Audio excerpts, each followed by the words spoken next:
Hey everyone. Tonight we're slipping past the velvet guards and into the flickering heart of Tudor England, where the scent of rosewater mingles with political dread, and every breath tastes of ambition wrapped in silk. If you thought modern power games were complicated, imagine a world where the king's glance could rewrite your family tree or erase it entirely. Welcome to a court where survival required more than charm. It demanded the ability to read minds through candlelight and navigate treachery in 12-pound gowns. Before we dive deeper into this maze of marble corridors and whispered threats, hit that like button if you're ready for a journey that'll make your Netflix drama look like a children's bedtime story. And drop a comment letting me know where you're watching from and what time it is. I love knowing who else is wandering these haunted halls with me tonight. You step through heavy oak doors into air thick with beeswax smoke and the metallic taste of barely contained violence. The year hovers somewhere in the early 1500s, and you're crossing the threshold into Henry VIII's court, where every surface gleams with gold leaf and every smile conceals a blade. The great hall stretches before you like a stage set for gods and monsters, filled with figures who drift past in rustling silk and velvet. Men with jeweled daggers at their hips, and women whose pearl-encrusted sleeves could buy a village. At first glance, it's a carnival of elegance, a feast for eyes starved of beauty. But stay longer than a heartbeat, and you'll hear it. The razor edge beneath every compliment, the calculation behind each curtsy, the performance woven into every laugh that echoes off these stone walls. The king's presence transforms everything before you even see him. Conversations falter mid-sentence, goblets pause halfway to lips, and the very air seems to hold its breath. When Henry finally enters, he doesn't walk so much as command space to rearrange itself around him. A golden sun pulling everyone into his orbit, whether they wish it or not. His gaze is currency and execution rolled into one. When it lands on you, fortunes shift and fates are sealed. Tonight, you'll discover that in this glittering labyrinth, the most dangerous weapon isn't a sword or poison. It's catching the king's attention and learning, perhaps too late, that his favor burns as hot and brief as a candle flame in a cathedral draft. The shadows here aren't cast by architecture alone. They're woven from whispers, agreements sealed with glances, and the delicate dance between power and its absence. You begin to understand that the most dangerous figures at Henry's court aren't the men wearing ceremonial swords, or the women dripping with inherited jewels. They're the ones you almost overlook. The mistresses who hold no official title yet possess something far more valuable. Unfettered access to the royal ear during those vulnerable hours when crowns are set aside and humanity, however briefly, surfaces. These women exist in a liminal space that defies every written rule of courtly hierarchy. They're not queens, so they can't issue decrees. They're not duchesses, so they command no armies. They're not even ladies-in-waiting in the traditional sense, bound by protocols and supervised by chaperones. Instead, they occupy a role that doesn't appear on any organizational chart, yet influences decisions that reshape kingdoms. They are the invisible architects of policy, their pillow talk more consequential than parliamentary debates, their casual observations capable of launching wars or ending them. Watch them navigate the marble corridors with the precision of tightrope walkers. Every step calculated, every smile measured. They understand that their power exists only in the moment, between the king's interest and his inevitable boredom. That eternal space where influence blooms and withers with the reliability of seasonal flowers. Too eager, and they become predictable. Too aloof, and they risk replacement. Too ambitious, and they transform from beloved confidant to political liability in the span of a heartbeat. The price of intimacy with absolute power reveals itself in the constant vigilance these women must maintain.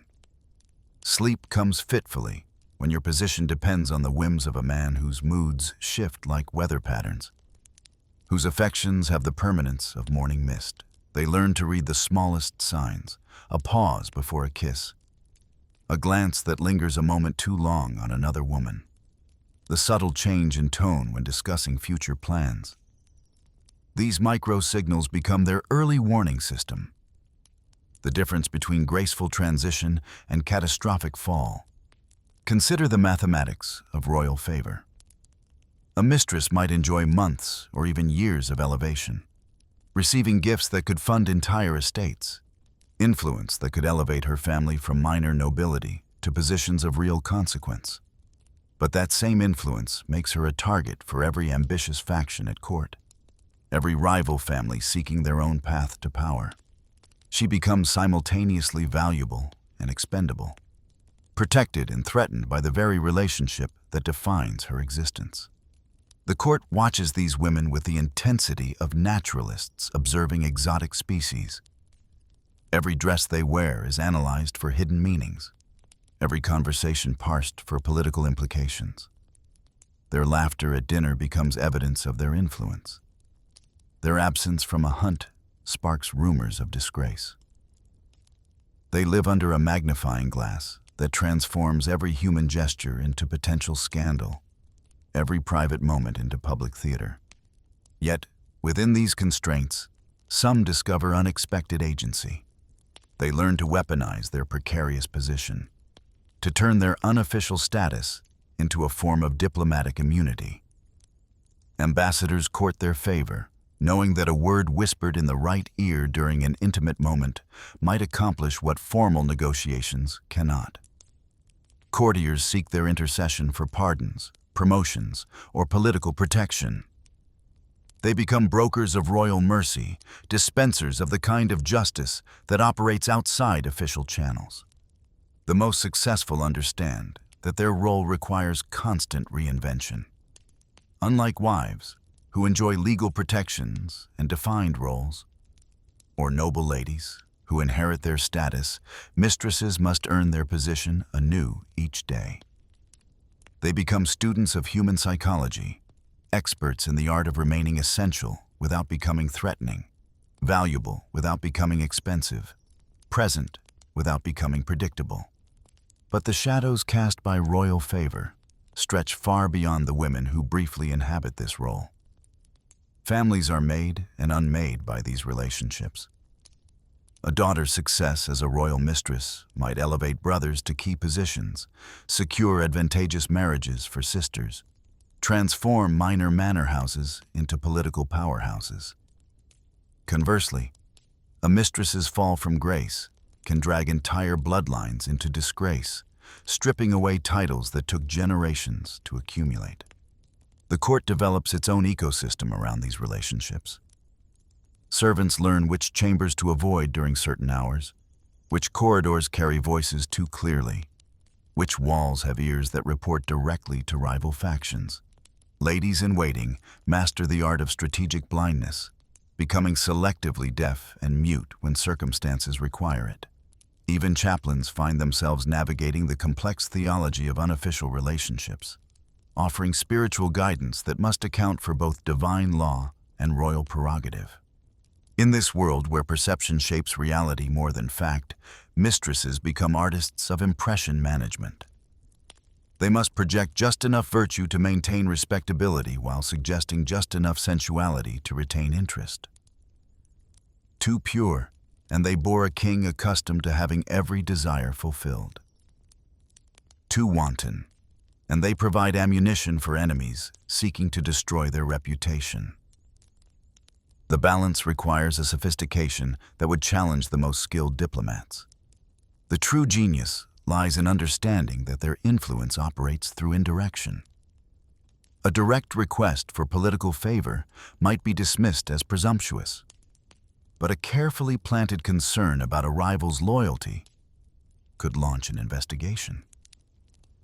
A casual comment about economic policy during a private dinner might reshape royal priorities more effectively than formal presentations from learned advisors. They learn to govern through suggestion, to rule through apparent submission.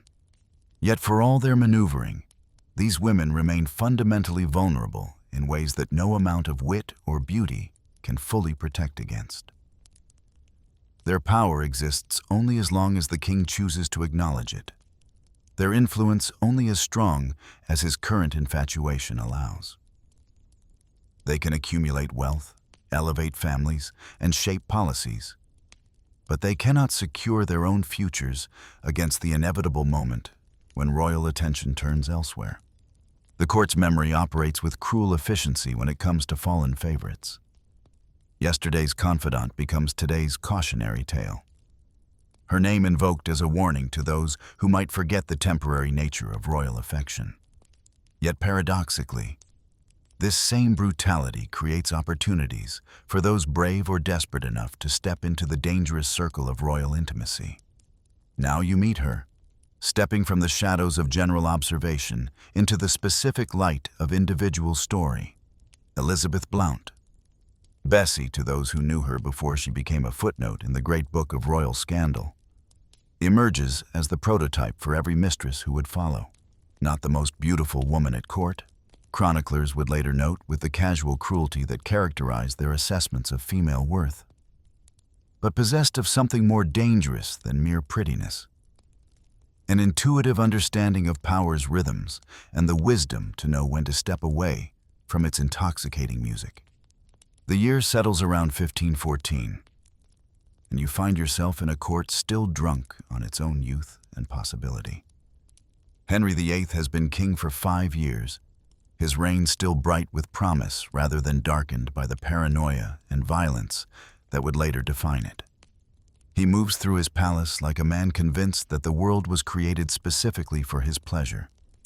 His confidence infectious enough to make even the most cynical courtiers believe in the myth of divine right. At 23, he possesses the dangerous combination of absolute authority and boundless energy. A king who views his realm as an endless source of entertainment and his subjects as players in an elaborate performance staged for his amusement. Catherine of Aragon occupies the throne beside him, her Spanish dignity and fierce Catholic faith providing a counterbalance to her husband's more impulsive nature. Yet already the court's most perceptive observers detect the hairline cracks that will eventually shatter this royal marriage. Not scandal, not yet, but something more subtle and perhaps more damaging.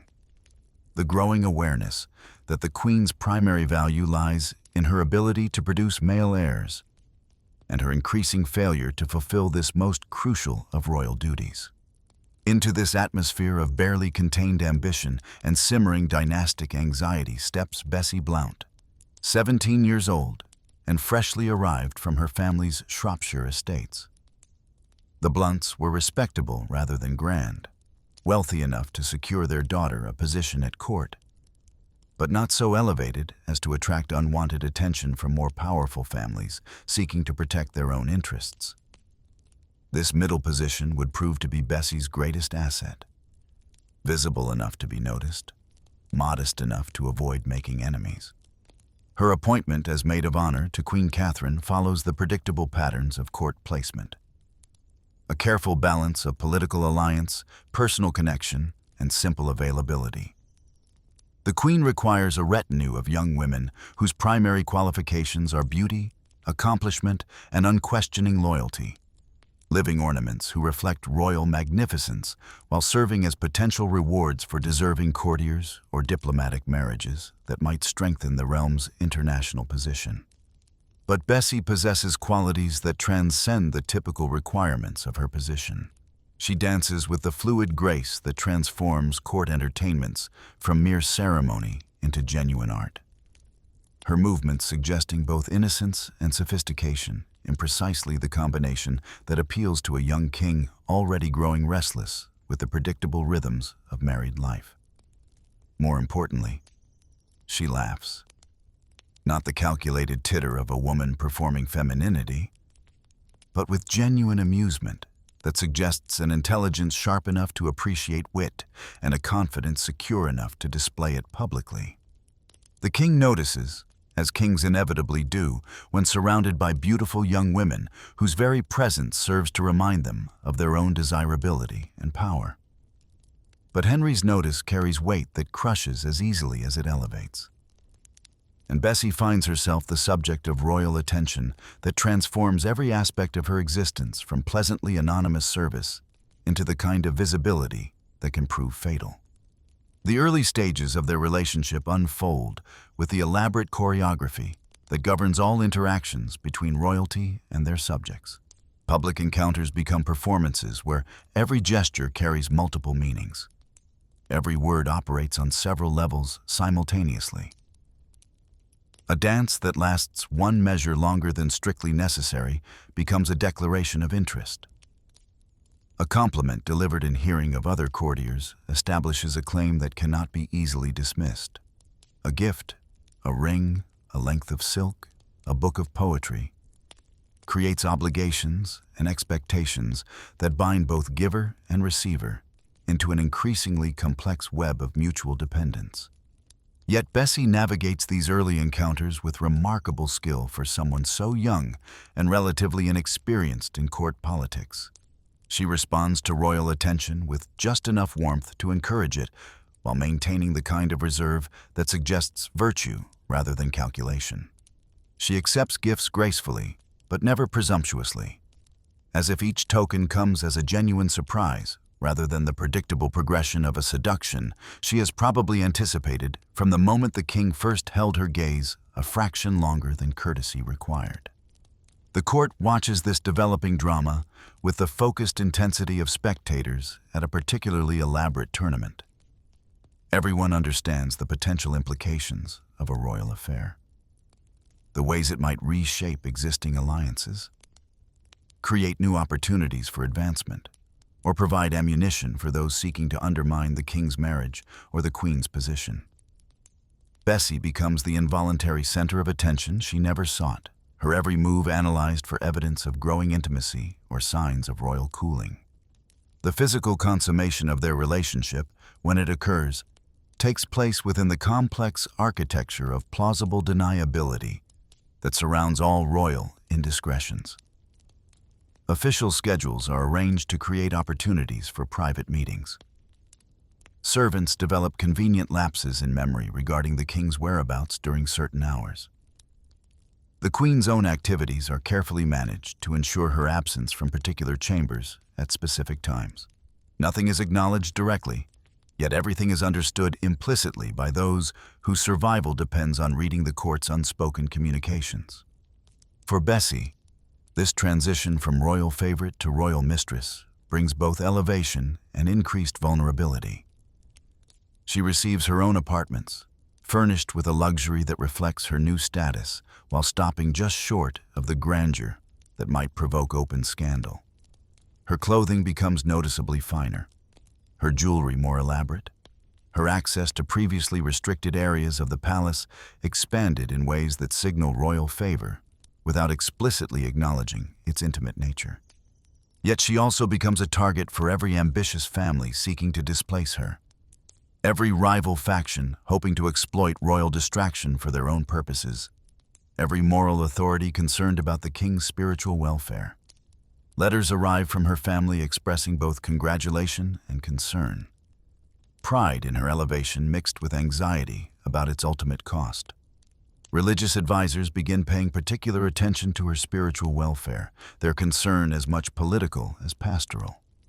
The pregnancy, when it comes, transforms everything. Royal bastards represent a complex form of currency in the economy of dynastic politics. Proof of royal fertility, potential heirs in case of legitimate succession crises, living symbols of royal virility that can be leveraged for diplomatic or domestic advantage. But they also embody the contradiction between royal authority and moral law, creating theological and legal complications that can destabilize entire kingdoms.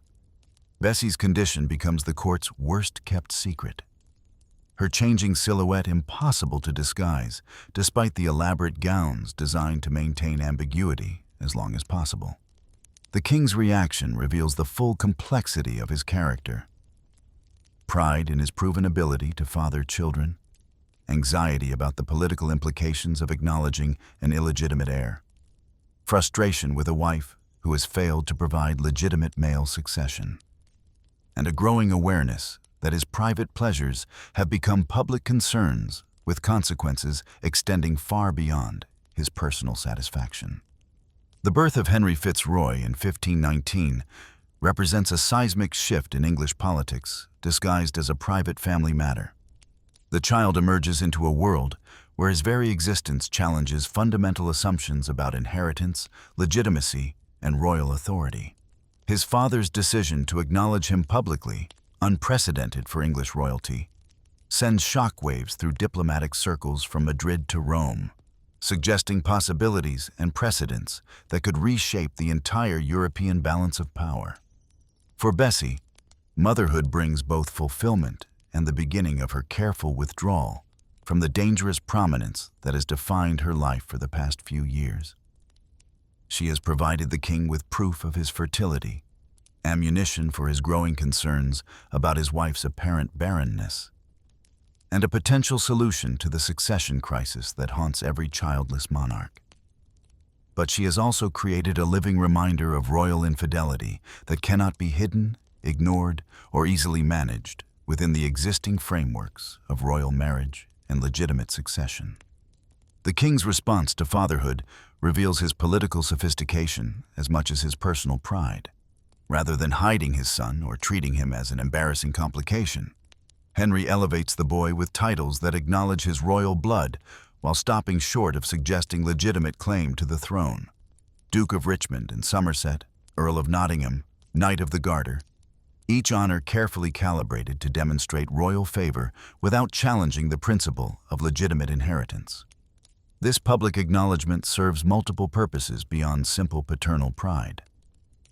It announces Henry's fertility to a European audience increasingly concerned about English succession, provides a potential heir should legitimate children fail to materialize, and creates a powerful piece for diplomatic negotiations where royal marriages and dynastic alliances determine the fate of nations.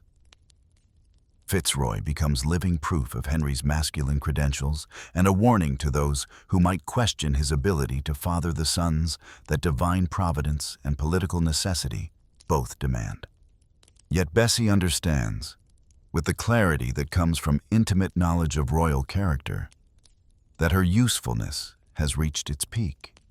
She has served her purpose by proving the king's fertility and providing him with a son he can acknowledge without threatening his marriage or his realm's stability. To remain longer in the dangerous circle of royal intimacy would be to risk the kind of overreach that destroys rather than elevates. The mistake of confusing temporary favor with permanent security. Her withdrawal begins subtly, with slightly longer intervals between private meetings, a gradual reduction in the intimacy of their correspondence, a carefully managed cooling that appears mutual rather than one-sided. She accepts a marriage arrangement with Gilbert Taleboys, a union that provides her with respectability, security, and distance from the court intrigues that have defined her young adulthood. The match comes with sufficient financial support to ensure comfortable living and enough social elevation to reward her service without creating ongoing obligations or expectations. This marriage represents a masterpiece of court management, satisfying everyone's needs while avoiding the explosive potential of rejected royal favor. Bessie gains a husband who understands and accepts her history, social position that protects her from future scandal, and financial security that ensures her son's welfare, regardless of shifting political fortunes. The king maintains his relationship with Fitzroy while avoiding the complications that would arise from continued association with the boy's mother. The court witnesses a resolution that manages scandal without creating martyrs or enemies. Most remarkably, Bessie manages her transition from royal mistress to respectable wife, without generating the kind of resentment or recrimination that typically accompanies the end of such relationships. She expresses no bitterness about her displacement, makes no demands for continued favor or support beyond what has already been arranged, and creates no political complications for a king increasingly focused on the growing crisis of his childless marriage to Catherine of Aragon. Her success in this delicate negotiation stems partly from her understanding of royal psychology and partly from her recognition of historical patterns. She has studied the fates of royal favorites in other courts, observed the consequences of clinging too long to fated influence, and learned the crucial distinction between strategic withdrawal and ignominious exile. By choosing the timing and terms of her departure from royal intimacy, she transforms what could have been a humiliating dismissal into something resembling a dignified retirement. The court's reaction to this resolution reveals much about the attitudes and expectations that govern relationships between royalty and their subjects. Rather than condemning Bessie for her irregular relationship with the king, most observers express something approaching admiration for her skillful navigation of an inherently dangerous situation. She has provided valuable service to the crown, conducted herself with discretion and dignity throughout her elevation, and managed her inevitable decline with a grace that leaves her reputation largely intact. Her retreat to married life in the countryside removes her from the immediate circle of court intrigue, while allowing her to maintain the social connections and financial resources necessary for her son's future welfare. She becomes a respected member of provincial society, her past elevation lending her a certain glamour, while her present respectability ensures acceptance among neighbors who might otherwise view her with suspicion or envy. The correspondence between Bessie and the king during these years of transition reveals the complexity of their relationship beyond simple sexual attraction or political calculation. Their letters, carefully preserved and diplomatically vague, suggest genuine affection tempered by realistic understanding of the constraints that govern royal behavior. Henry continues to take interest in Fitzroy's education and development while maintaining appropriate distance from the boy's mother. Bessie provides updates on their son's progress while carefully avoiding any suggestion that she expects or desires renewed intimacy. This ongoing but carefully limited relationship serves as a model for the management of royal indiscretion, demonstrating how temporary liaisons can be concluded without destroying reputations or creating lasting political complications. Bessie's approach to the end of royal favor becomes a template that later mistresses will attempt to follow, though few will match her combination of timing, tact, and genuine understanding of the forces that govern court life. The education and upbringing of Henry Fitzroy during these years reflects his father's complex attitudes toward illegitimate offspring and their potential role in royal succession. The boy receives the kind of classical education appropriate to his royal blood, studying Latin, rhetoric, theology, and the martial arts that prepare young nobles for their future responsibilities. His household staff includes some of the finest tutors available. His allowances rival those of legitimate princes, and his public appearances are carefully orchestrated to remind observers of his royal heritage, without suggesting claims to legitimate inheritance. Yet beneath this careful cultivation lies a fundamental uncertainty about the boy's ultimate destiny. Should Henry fail to produce legitimate male heirs, Fitzroy represents a potential solution to the succession crisis that haunts every dynasty.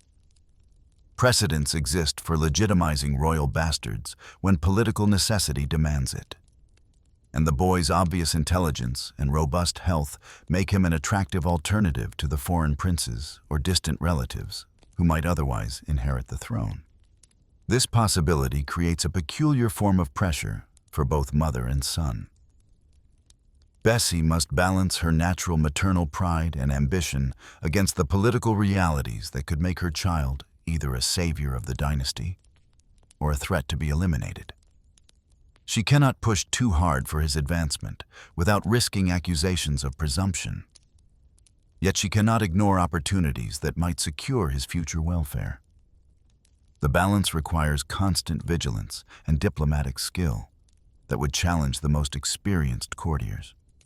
For Fitzroy himself, the burden of potential greatness mixed with inherent illegitimacy creates psychological pressures that will shape his entire brief life. He enjoys privileges and opportunities that few English subjects ever experience. Yet he remains forever excluded from the ultimate prize that his birth and abilities might otherwise warrant. He is simultaneously the king's beloved son and a living reminder of royal infidelity, a potential heir and an inevitable disappointment. The court's treatment of both mother and son during these years reveals the elaborate social mechanisms developed to manage the complications created by royal sexuality. Bessie receives deference appropriate to her status as mother of a royal child, while being carefully excluded from events where her presence might create awkwardness or suggest inappropriate influence. Fitzroy is honored, as befits his royal blood, while being subtly reminded of the limitations imposed by his irregular birth. The entire arrangement represents a masterpiece of social engineering, designed to acknowledge reality while maintaining necessary fictions. Bessie's later years, after her withdrawal from court prominence, demonstrate the possibilities available to women who successfully navigate the dangerous waters of royal favor. Her marriage to Talboys proves stable and apparently happy, providing her with the domestic security and social respectability that her irregular relationship with the king could never offer. She bears additional children, manages estates, participates in local society, and generally lives the life of a country gentlewoman whose past elevation adds interest to her present circumstances without overshadowing them. Her correspondence during this period reveals a woman at peace with her choices and their consequences. She expresses satisfaction with her marriage, pride in her children's development, and continuing but appropriately distant affection for the king who shaped her early adult life. There is no bitterness about opportunities lost, no regret about paths not taken, no suggestion that she considers her present circumstances inferior to her former elevation. This contentment stems partly from her realistic assessment of the alternatives available to women in her position. She has avoided the fate of many royal mistresses who clung too long to fading influence and found themselves discarded without dignity or adequate provision for their futures. She has secured her son's welfare and her own respectability while maintaining connections that continue to provide social and financial benefits. Most importantly, she has survived the dangerous game of royal favor with her reputation and her life intact, achievements that many of her successors will fail to match. The broader implications of Bessie's story extend far beyond her individual experience to illuminate the complex dynamics that govern relationships between power and those who serve it. Her successful navigation of royal favor demonstrates the possibilities available to those who understand power's rhythms and limitations, who can distinguish between temporary elevation and lasting security, who possess the wisdom to withdraw before withdrawal is imposed upon them. Yet her story also reveals the inherent vulnerabilities that define such relationships, the ways in which even the most skillful management of royal attention cannot fully protect against the whims and changing circumstances that govern absolute power. Her success depends as much on Henry's character and the specific political circumstances of his early reign as on her own diplomatic abilities. Different king, different times, different court dynamics might have produced entirely different outcomes, regardless of her personal qualities or strategic choices. The legacy of Bessie Blount extends through the son she bore, and the precedent she established for the management of royal indiscretion. Fitzroy's elevation and education create a template for the treatment of royal bastards that influences English succession politics for generations. His early death from illness deprives Henry of the alternative heir who might have resolved the king's growing marital crisis, potentially altering the entire course of English religious and political development. More immediately, Bessie's example provides a model for future royal mistresses, demonstrating both the possibilities and the limitations inherent in their precarious position. Her combination of charm, intelligence, and strategic thinking shows what can be accomplished by those who understand the rules governing royal favor. Her graceful withdrawal illustrates the importance of timing and tact in managing the inevitable end of such relationships. Her subsequent happiness suggests that royal favor, properly managed, can provide the foundation for a secure and satisfying life, even after its immediate benefits have ended. As you watch her fade from the immediate circle of court intrigue into the more stable world of provincial society, you understand that Bessie Blount represents something rare in the brutal arithmetic of royal politics, a genuine success story. She played a dangerous game with skill and intelligence, achieved her objectives without destroying her enemies or herself, and withdrew at the optimal moment with benefits intact and reputation unsullied. In a world where royal favor typically destroys those who receive it, her survival and prosperity stand as testimony to the possibility of navigating absolute power without being consumed by it. The shadows lengthen in the corridors where she once walked, and new figures begin to emerge from the darkness.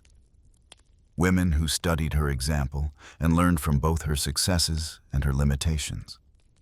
But none will quite match her combination of courage and restraint, ambition and wisdom, that allowed her to touch the dangerous fire of royal passion and withdraw with hands unburned and heart intact.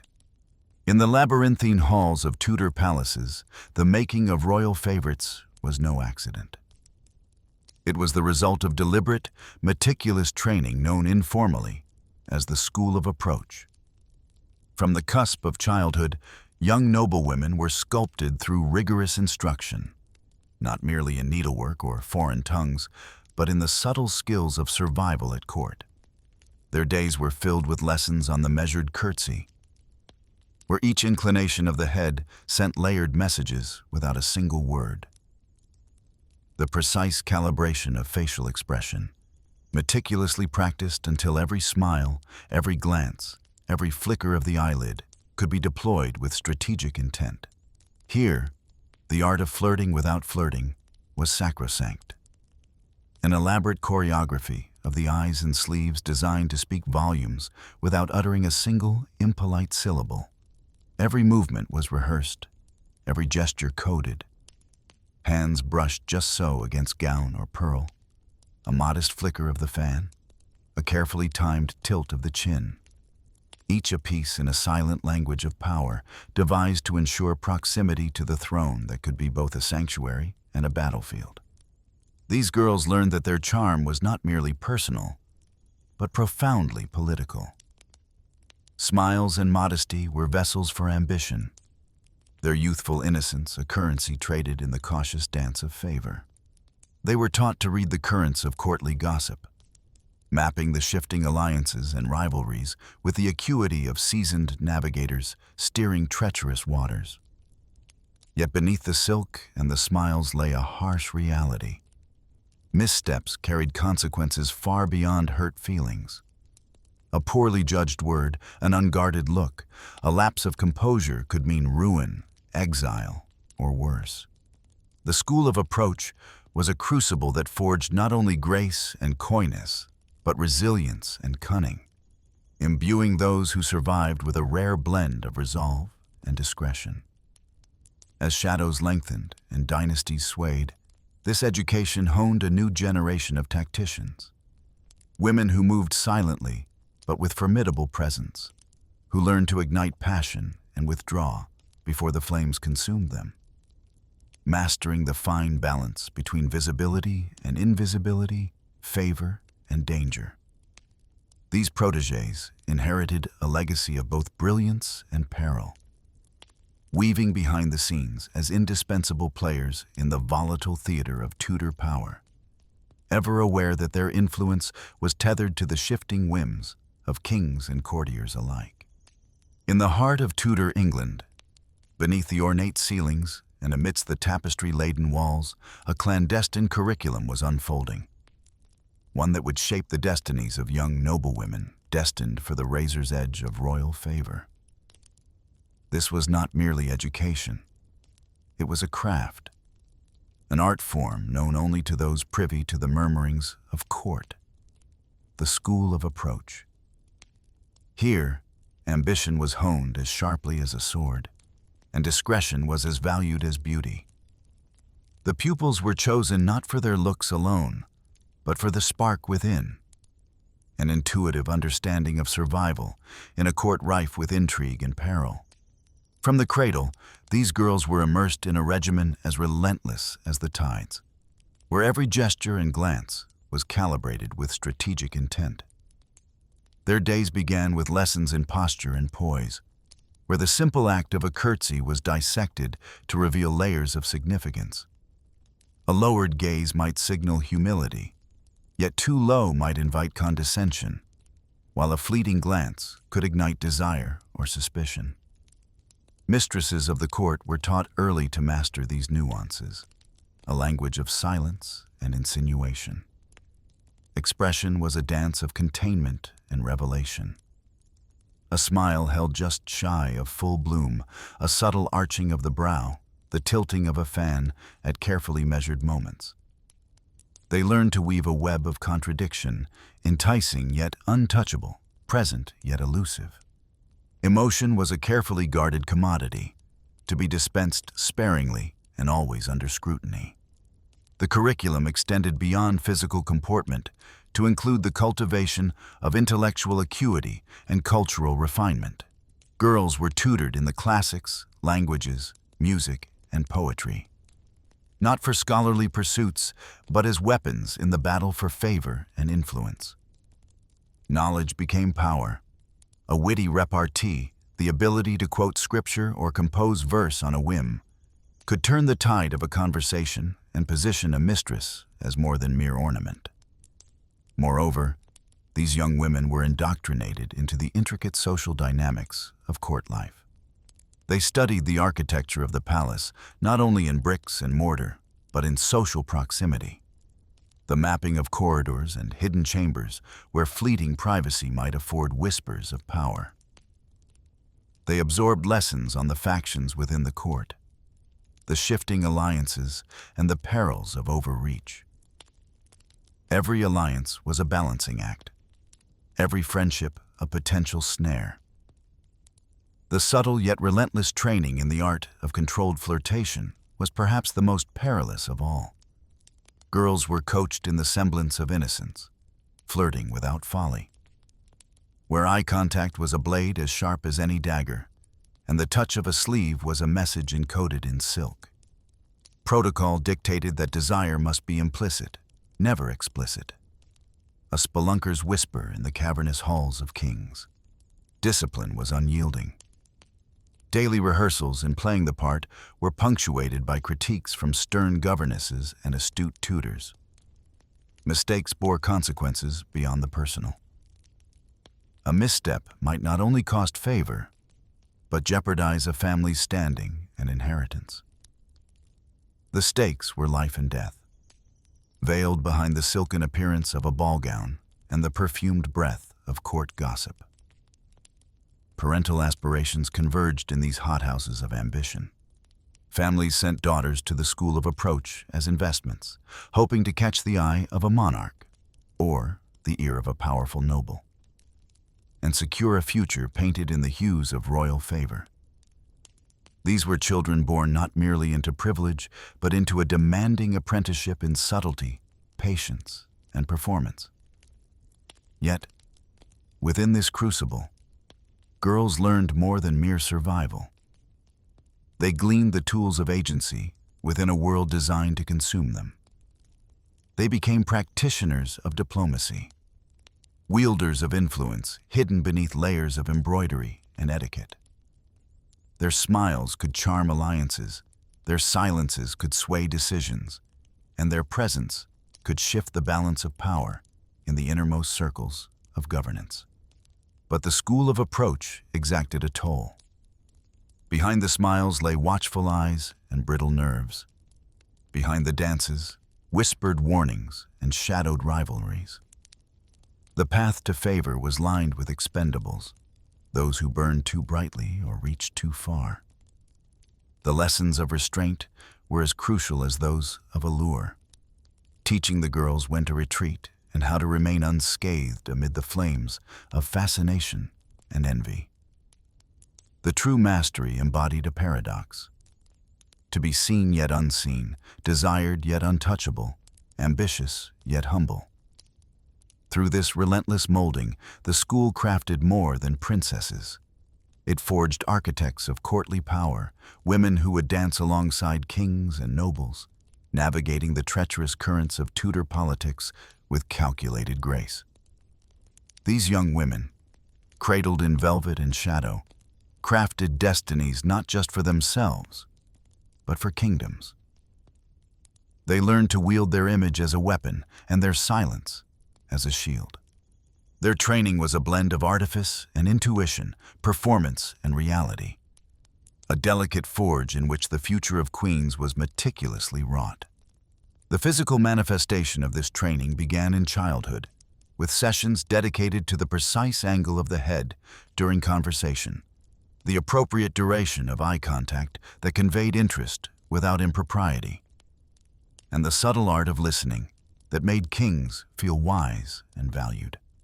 Girls were taught to tilt their chins at exactly 17 degrees when receiving compliments, to allow their hands to rest naturally, yet strategically on their skirts, and to modulate their breathing so that even their sighs seemed orchestrated for maximum effect. Each morning brought exercises in mirror work, where pupils practiced expressions that ranged from demure curiosity to knowing amusement, always stopping short of anything that might be construed as boldness or improper suggestion. The choreography of walking was equally demanding. Steps that neither rushed nor dawdled. A pace that allowed for graceful interruption should a conversation prove politically valuable, yet swift enough to retreat if circumstances grew perilous. The art of sleeve management became a sophisticated language in itself. Girls learned how the casual adjustment of fabric could draw attention to the delicacy of wrists, how the gentle brushing of sleeves against furniture could create the softest whisper of silk that might catch a listening ear, and how the gathering of skirts while seated could suggest both modesty and the tantalizing promise of hidden grace. Every element of dress became part of the performance. The strategic placement of jewels to catch candlelight during conversations, the selection of fabrics that would rustle appealingly but not distractingly, and the mastery of accessories that could serve as props in the theater of attraction. Fans were not merely cooling devices, but instruments of communication, their movements spelling out messages as complex as any written correspondence. The psychological training proved equally rigorous. Girls were schooled in the delicate balance between availability and reserve, learning to project an aura of accessibility while maintaining enough mystery to sustain interest. They studied the art of selective vulnerability, revealing just enough personal detail to create intimacy without exposing weakness that could be exploited. The curriculum included extensive study of male psychology, particularly the psychology of powerful men accustomed to having their desires immediately gratified. These future favorites learned to provide novelty within familiarity, to be surprising yet safe, to offer the thrill of conquest while never appearing conquered. Memory training formed a crucial component of their education. Girls were required to memorize not only the genealogies and political alignments of every significant court family, but also the personal preferences, past indiscretions, and current vulnerabilities of key players. They learned to catalog overheard conversations, to remember which noble favored which vintage of wine, which ambassador grew talkative after dinner, and which courtier's wife harbored resentments that might prove useful leverage. This information was never to be used crudely. The mark of a truly skilled practitioner was the ability to deploy such knowledge so subtly that its use remained invisible even to its target. The musical education extended far beyond simple performance. Girls were taught to gauge the emotional temperature of rooms through their choice of songs, to use melody and rhythm to soothe or stimulate as the situation demanded, and to accompany themselves in ways that highlighted their grace without calling excessive attention to their technical skill. They learned which ballads might evoke nostalgia in older courtiers, which lively airs might lift spirits during tense political moments, and which melancholy pieces might create the intimate atmosphere conducive to confidential conversation. The positioning of fingers on instruments, the way light caught on rings while playing, the subtle swaying that suggested musical passion without impropriety, all were carefully choreographed elements of a larger performance. Language training encompassed not merely vocabulary and grammar, but the psychological weight of words and phrases. Girls learned to speak in layers, where every sentence carried both surface meaning and subtle subtext. They practiced the art of the leading question that never appeared to lead, the gentle challenge that flattered while it provoked thought, and the strategic pause that could make listeners lean closer or reflect more deeply. Regional accents were studied and could be subtly adopted when conversing with visitors from specific areas, creating instant bonds of familiarity. The modulation of voice became as important as its content. When to whisper to draw attention, when to laugh to lighten mood, when to fall silent to create space for others to reveal more than they intended. The education in court geography extended beyond simple navigation of palace corridors to include understanding the sight lines from various rooms, the acoustics that might carry conversations to unintended ears, and the seasonal patterns of light that could make certain locations more or less advantageous for private conversation. Girls learned which staircases were favored by which factions, which gardens afforded privacy from specific types of surveillance, and which chambers had connections to passageways that might allow for discreet arrival or departure. They studied the daily routines of key figures, learning when certain hallways would be empty, when particular rooms would be unoccupied, and when guards would be changing shifts. The training in crisis management prepared girls for the inevitable moments when favor might wane, or when political circumstances might shift against their patrons. They learned to recognize the early warning signs of declining interest, the slight delay in response to messages, the shortened duration of private audiences, the subtle changes in seating arrangements at public functions. More importantly, they were taught how to manage these transitions gracefully, how to withdraw without appearing rejected, how to maintain dignity during periods of reduced access, and how to position themselves for potential restoration of favor when circumstances changed again. The School of Approach also provided extensive education in the management of rival favorites and the complex dynamics of competing for attention within a court where multiple women might simultaneously enjoy various degrees of royal favor. Girls learned to assess threats accurately, to form strategic alliances with other women when beneficial, and to undermine competitors through subtle means that could never be directly attributed to them. They studied the histories of previous favorites, analyzing which tactics had succeeded and which had led to downfall, learning to identify the patterns that might predict their own success or failure in similar circumstances. Physical health and beauty maintenance formed another crucial element of the curriculum. Girls were trained in the careful application of cosmetics that enhanced natural features without appearing artificial, the selection and care of clothing that would remain flattering under various lighting conditions and throughout long court functions, and the maintenance of their bodies through discreet exercise and dietary management. They learned which herbs and preparations could brighten their eyes, which techniques could maintain the pale complexion prized by the court, and which postures and movements would be most flattering to their individual physiques. The financial and practical education ensured that girls understood the economic realities underlying their positions. They learned to manage gifts and allowances wisely, to maintain households that reflected well on their patrons without appearing extravagant, and to build networks of dependable servants whose loyalty could be purchased and maintained.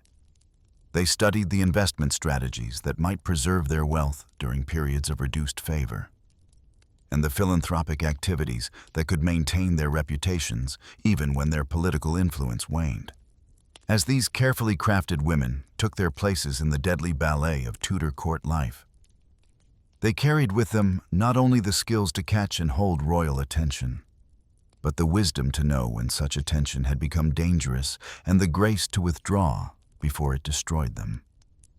They were artists of survival, practitioners of an ancient craft refined to perfection in the crucible of one of history's most perilous courts. Their education had prepared them not merely to be beautiful ornaments, but to be political actors whose influence, while necessarily exercised from the shadows, could shape the fate of kingdoms. Through silk and whispers, through carefully modulated glances and strategically timed silences, these graduates of the School of Approach wrote themselves into history as the power behind the throne, the ones who learned to dance with danger and emerge unburned.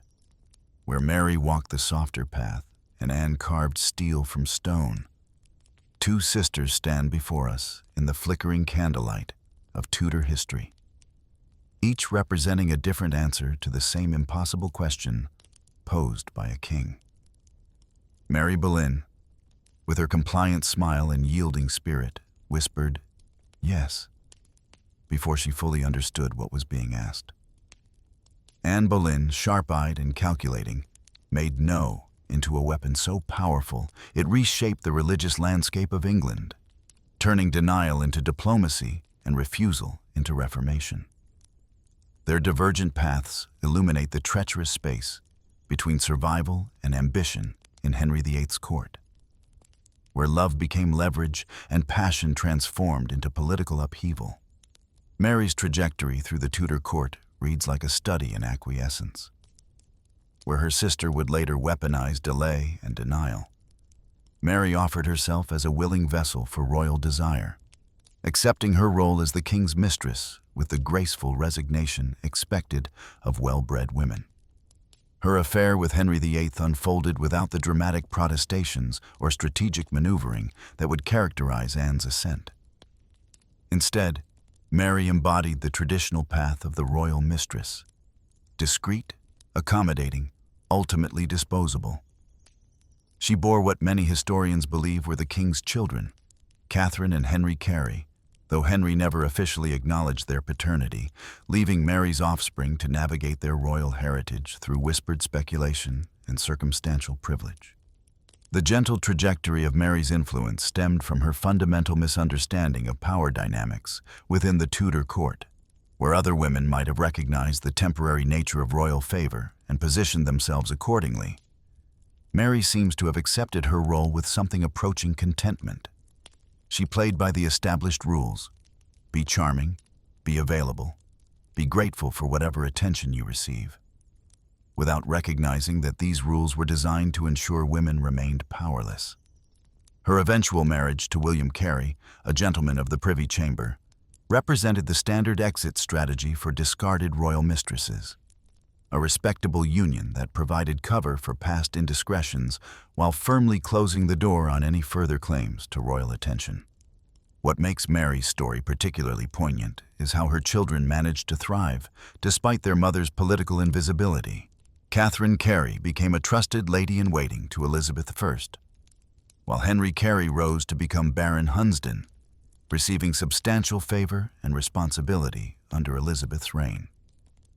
Their success suggests that Mary's quiet dignity may have been more strategic than it initially appeared. By refusing to make waves or press claims, she ensured her children could access royal favor without the stigma of their mother's scandals overshadowing their prospects. In stark contrast, Anne Boleyn transformed "no" into the most powerful word in the English language. Her refusal to become merely another of Henry's mistresses wasn't born from moral squeamishness or romantic idealism, but from a cold-eyed assessment of the political landscape and her own potential within it. Anne had observed what happened to women like her sister: used, discarded, married off to minor courtiers, their children left to wonder about their true parentage. She decided that if she was going to risk everything in the dangerous game of royal favor, she would play for the highest stakes possible, not just the king's bed, but the queen's crown. Anne's strategy of prolonged denial was revolutionary in its audacity. For 7 years, she kept Henry VIII, a man accustomed to immediate gratification and absolute obedience, in a state of frustrated desire. She gave him her wit, her company, her political counsel, but withheld the physical consummation he craved. This wasn't mere calculation. It was a masterclass in psychological manipulation that transformed the king's lust into genuine obsession. Henry wrote her love letters of embarrassing intensity, declaring himself her devoted servant and begging for her favor with language more appropriate to a lovesick teenager than the sovereign of England. But Anne's no extended far beyond sexual strategy. She refused to accept the limitations placed on women in Tudor society, inserting herself into religious and political discussions that were supposedly beyond her sphere. She corresponded with Protestant reformers, read banned texts, and used her influence with Henry to advance religious reform in England. Her refusal to remain silent on matters of theology and statecraft marked her as dangerous in the eyes of conservative courtiers who preferred their women ornamental rather than intellectual. The transformation of Anne's refusal into political reformation represents one of history's most dramatic examples of personal desire reshaping national policy. Henry's determination to marry Anne led him to break with Rome, declare himself head of the Church of England, and fundamentally alter the religious landscape of his kingdom. What began as one woman's strategic denial evolved into the English Reformation, with consequences that rippled across centuries. Anne didn't just refuse to be another mistress. She refused to accept a world where her ambitions were constrained by other people's expectations. Yet Anne's ultimate tragedy lay in her inability to control the forces she had unleashed. Once she became queen, the very qualities that had made her fascinating as an unattainable mistress, her sharp tongue, her political acumen, her refusal to be invisible, became liabilities. The court that had been entertained by her wit, when it was deployed against Catherine of Aragon, grew uncomfortable when it was turned on them. Her failure to produce a male heir provided her enemies with the ammunition they needed to destroy her, and her fall was as spectacular as her rise had been unprecedented.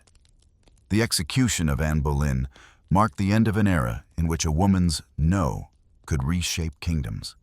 Her death served as a brutal reminder that even queens were ultimately expendable when they outlived their usefulness to the men who had elevated them. But her daughter Elizabeth would inherit both her mother's intelligence and her understanding of power, eventually ascending to the throne and ruling England with a combination of Anne's strategic brilliance and Mary's diplomatic restraint. The legacy of the Boleyn sisters extends far beyond their individual stories. Mary's compliant path and Anne's defiant trajectory represent the two primary strategies available to ambitious women in the Tudor court: accommodation or confrontation. Mary chose safety and obscurity, ensuring her survival but limiting her impact. Anne chose risk and visibility, achieving unprecedented power but paying the ultimate price. Neither path guaranteed success, but both illuminate the impossible choices facing women who dared to navigate the treacherous waters of royal favor. Their contrasting approaches to royal attention also reveal the complex relationship between desire and power in Henry VIII's court. Mary's yes gave Henry what he wanted, but left her with little lasting influence. Anne's no drove him to extraordinary lengths to possess her, ultimately granting her a kind of power that no English woman had wielded before. Yet both sisters discovered that royal love was essentially selfish.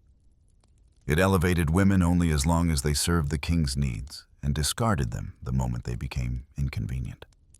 The scholarly debate surrounding the Boleyn sisters continues to evolve, with historians questioning whether they were victims of a patriarchal system or active agents in their own destinies. The truth likely encompasses both perspectives. They were constrained by the limitations of their era while simultaneously pushing against those boundaries in different ways. Mary's quiet survival and Anne's spectacular rise and fall both represent forms of resistance to a system designed to render women powerless. In the end, the story of the Boleyn sisters illuminates the fundamental paradox of power for women in the Tudor court. Those who said yes too readily were consumed and forgotten. Those who said no too defiantly were destroyed for their presumption. The sisters' divergent fates demonstrate that there was no safe path for women who caught the attention of an absolute monarch. Only different ways of navigating an impossible situation. Their stories remind us that behind every great political transformation lie individual human choices, and that sometimes the most powerful word in the language is the one spoken by those with the least obvious power to speak it. The echoes of their choices reverberate through centuries of women who have faced similar impossible decisions, whether to accommodate or resist, whether to seek safety and compliance or risk everything for agency. Mary and Anne Boleyn, in their very different ways, mapped the boundaries of what was possible for ambitious women in a world determined to limit their options. Their legacy lies not in the paths they chose, but in their demonstration that even within the most constraining circumstances, individual choice retains the power to reshape history. In the Tudor court, where a careless word could sign your death warrant and every glance was scrutinized for treasonous intent, the royal mistresses who survived longest were those who learned to speak without speaking. They wielded fans like weapons, wore flowers like declarations of war, and arranged their jewelry as if composing secret messages only initiates could read. Tonight we enter a world where silence was survival and where the most dangerous conversations never involved words at all. These women understood that when your mouth could get you killed, your hands, your clothes, your very posture had to do the talking. The language of the fan was perhaps the most sophisticated of all silent codes. A fan held against the left cheek meant, "I wish to become acquainted," while resting it against the right cheek declared, "Yes." But there were subtler variations that could convey entire conversations. A rapidly fluttering fan indicated, "I am independent," while a slowly moving fan suggested, "I am married." Drawing the fan across the forehead meant, "We are being watched," and dropping it entirely served as both accident and message, a plea for the gentleman to retrieve it and perhaps steal a whispered word in the process. Anne Boleyn reportedly used her fan to devastating effect, snapping it shut to signal disapproval and opening it wide to show interest, all while maintaining the perfect expression of courtly innocence. The fans themselves were works of art encoded with meaning. Ivory sticks suggested wealth and status, while painted scenes told stories. A fan decorated with roses spoke of love, while one adorned with thorns warned of danger ahead. The very material spoke volumes. Silk for seduction, lace for innocence, feathers for luxury, and perhaps a touch of the exotic.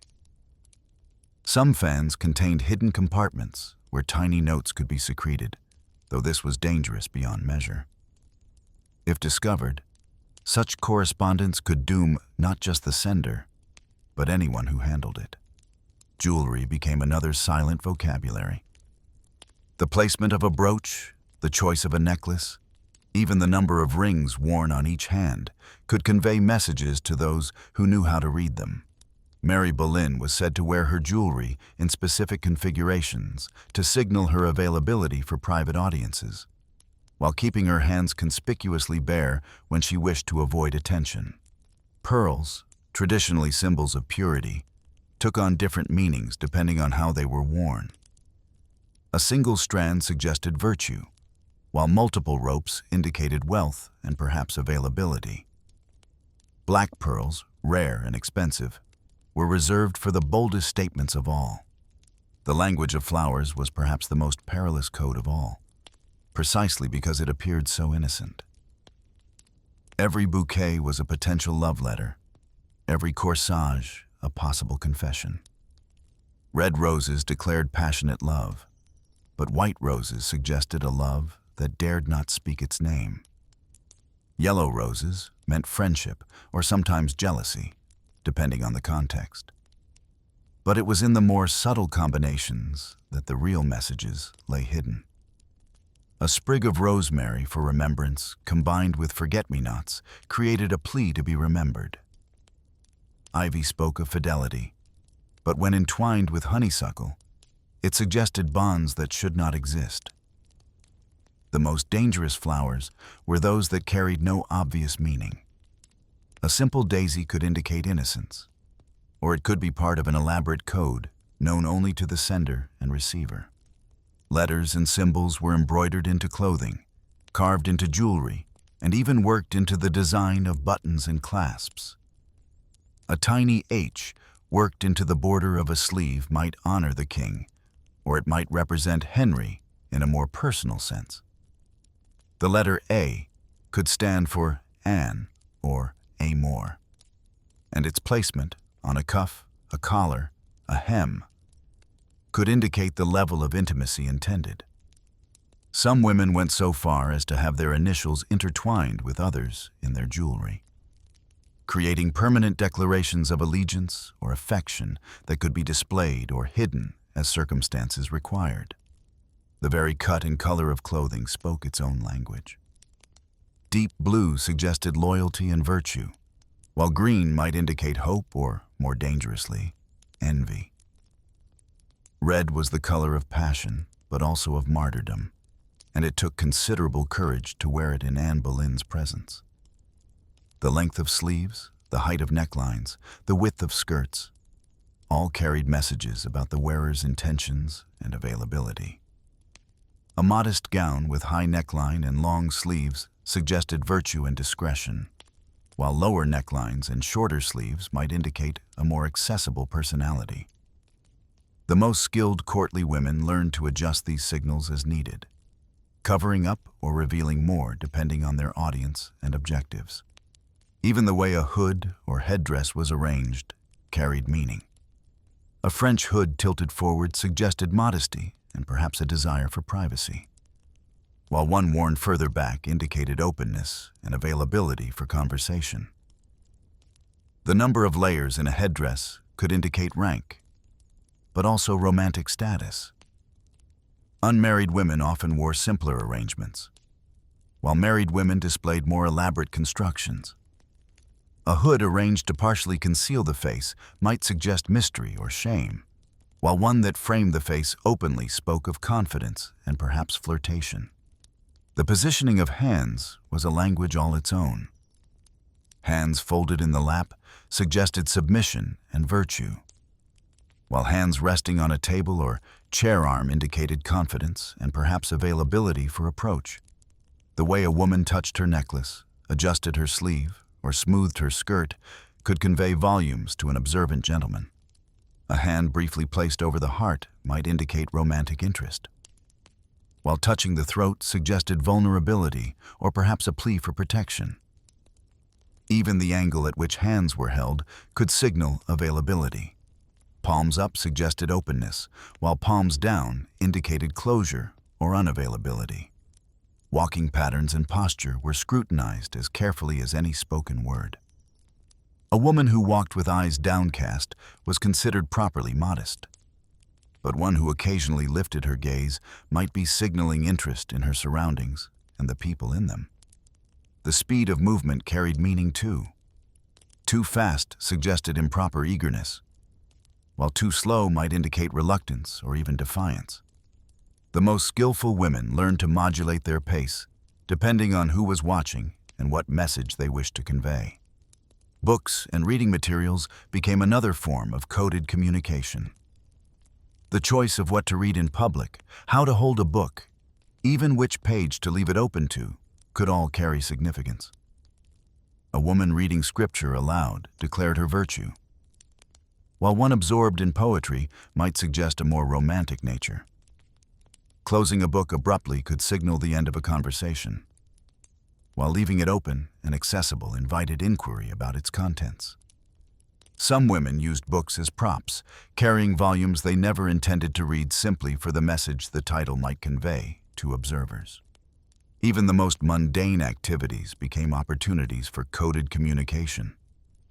The way tea was poured, how bread was broken, where one chose to sit in a room, all carried potential meanings for those fluent in the court's silent language. A cup set down too firmly might indicate displeasure, while one placed gently suggested contentment. The choice of which piece of jewelry to wear on which day could reference previous conversations, shared memories, or future plans. Nothing was too small to carry meaning, and nothing was so innocent that it couldn't be interpreted as significant. The danger, of course, was that these codes could be misread or intercepted by unintended recipients. A gesture meant to convey romantic interest might be interpreted as political intrigue. A flower intended as a friendly gift might be seen as a declaration of treasonous affection. The same symbols that allowed women to communicate safely also made them vulnerable to misinterpretation and false accusation. Many a court lady found herself explaining away an innocent choice of jewelry or arrangement of flowers when observers read meanings that were never intended. The most sophisticated practitioners of this silent language were those who could layer multiple meanings into a single gesture or object. A fan might carry 3 different messages depending on how it was held, who was watching, and what other visual cues accompanied it.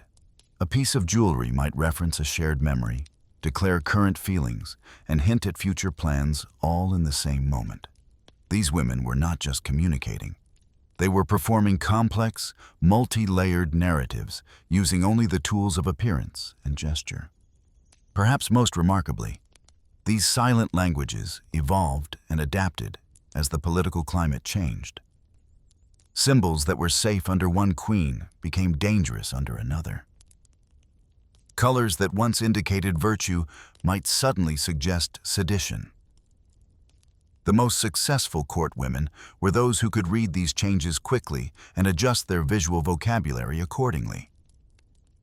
They understood that survival depended not just on what they said, but on what they appeared to be saying through every choice they made about their appearance and behavior.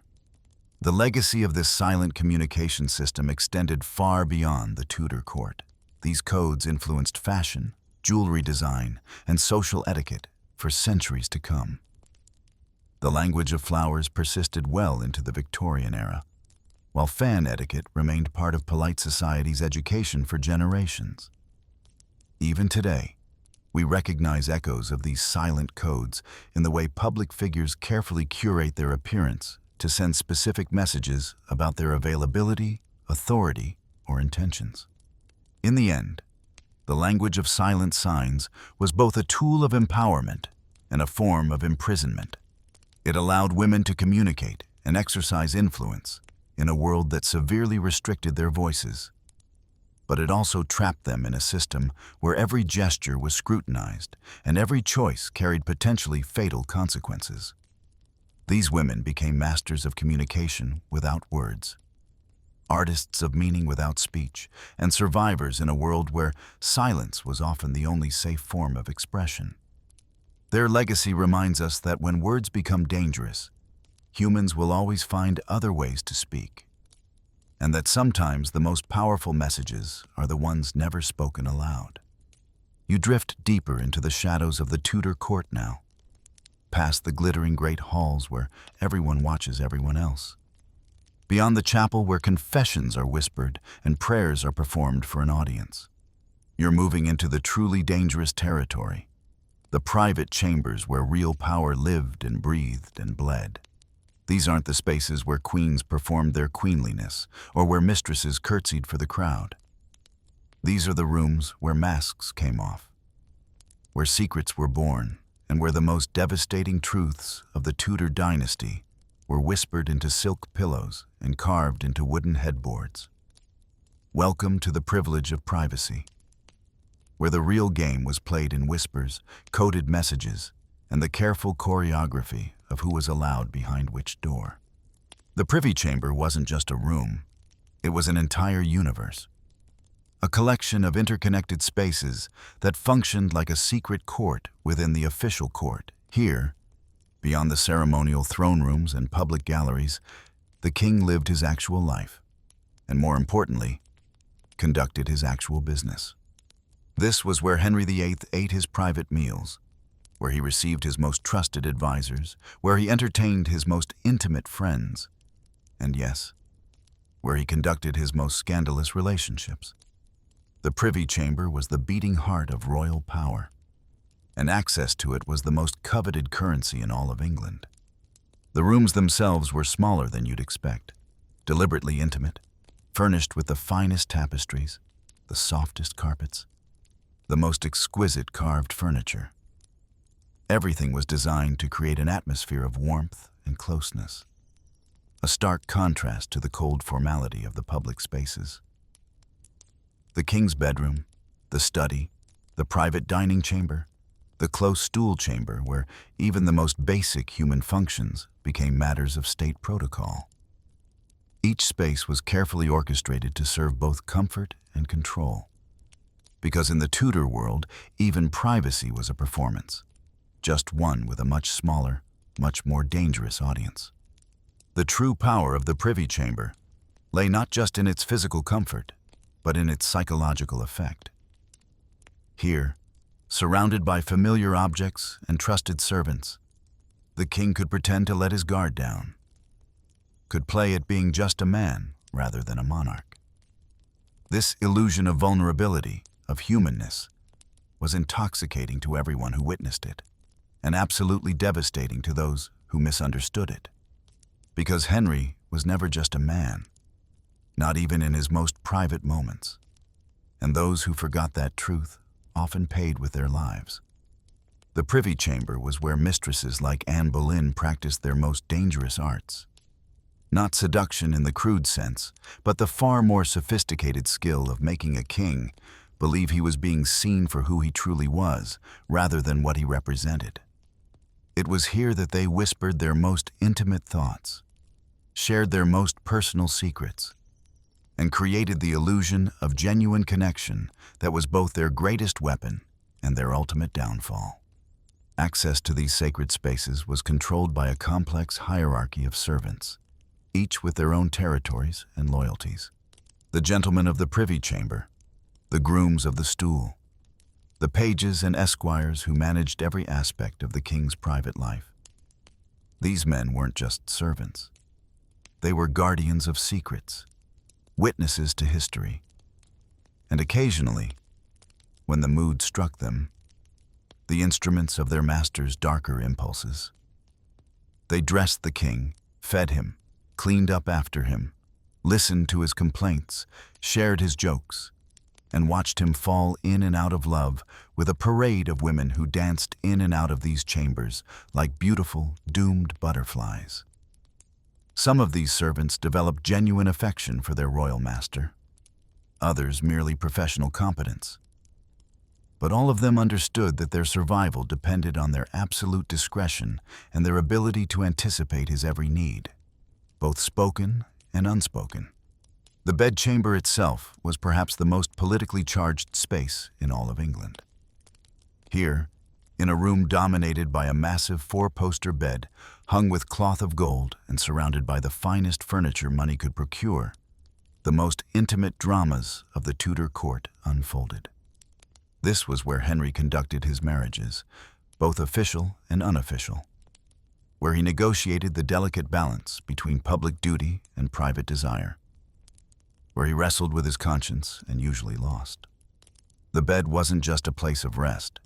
It was a throne of a different sort, a stage where power was exercised through intimacy, where political alliances were forged through physical connection, where the future of England was decided in whispers and sighs and the rustle of silk against silk. Every woman who entered this space understood that she was crossing a threshold not just into the king's private world, but into the most dangerous game imaginable, one where the stakes were crowns and kingdoms and her own survival. But it wasn't just the king's chambers that mattered. The privy chambers of queens and mistresses were equally significant, equally fraught with political meaning. These were the spaces where women exercised their own forms of power, where they received their own visitors, conducted their own correspondence, and plotted their own survival strategies. Anne Boleyn's chambers at Greenwich and the Tower, Catherine of Aragon's rooms during her long exile, Jane Seymour's brief reign as queen, each of these spaces told its own story of female ambition, vulnerability, and the terrible costs of proximity to absolute power. The furnishings, the decorations, even the choice of which servants were allowed inside.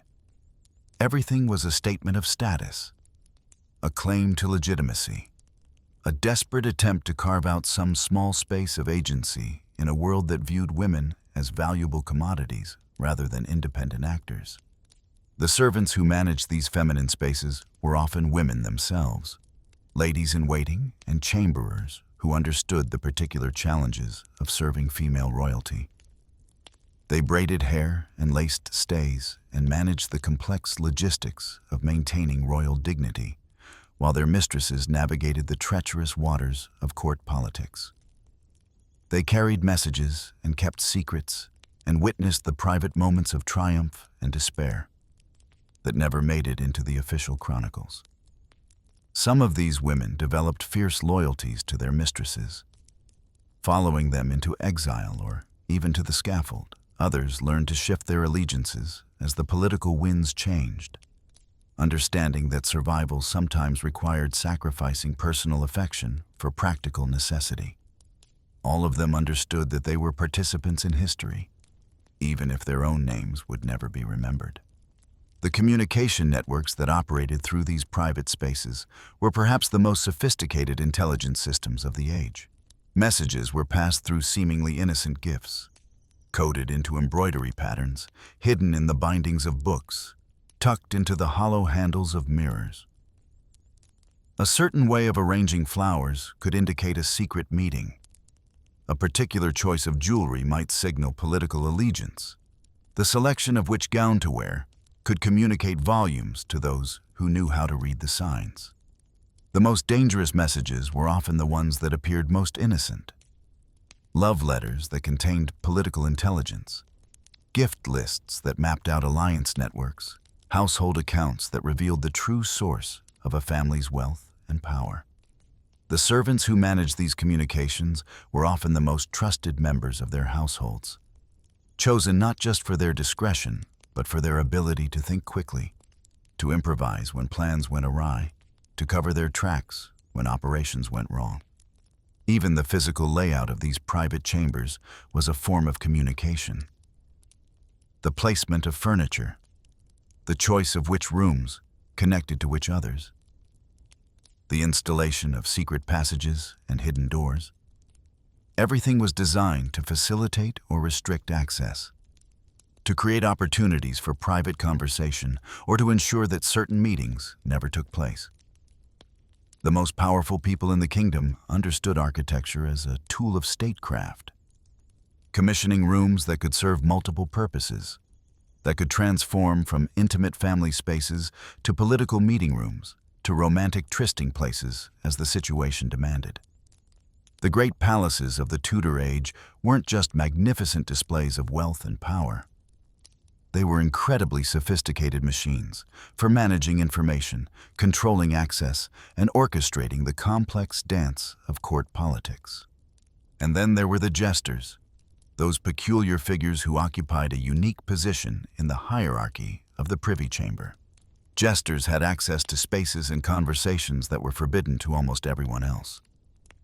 But they paid for this privilege by surrendering their dignity, their social status, and often their personal safety.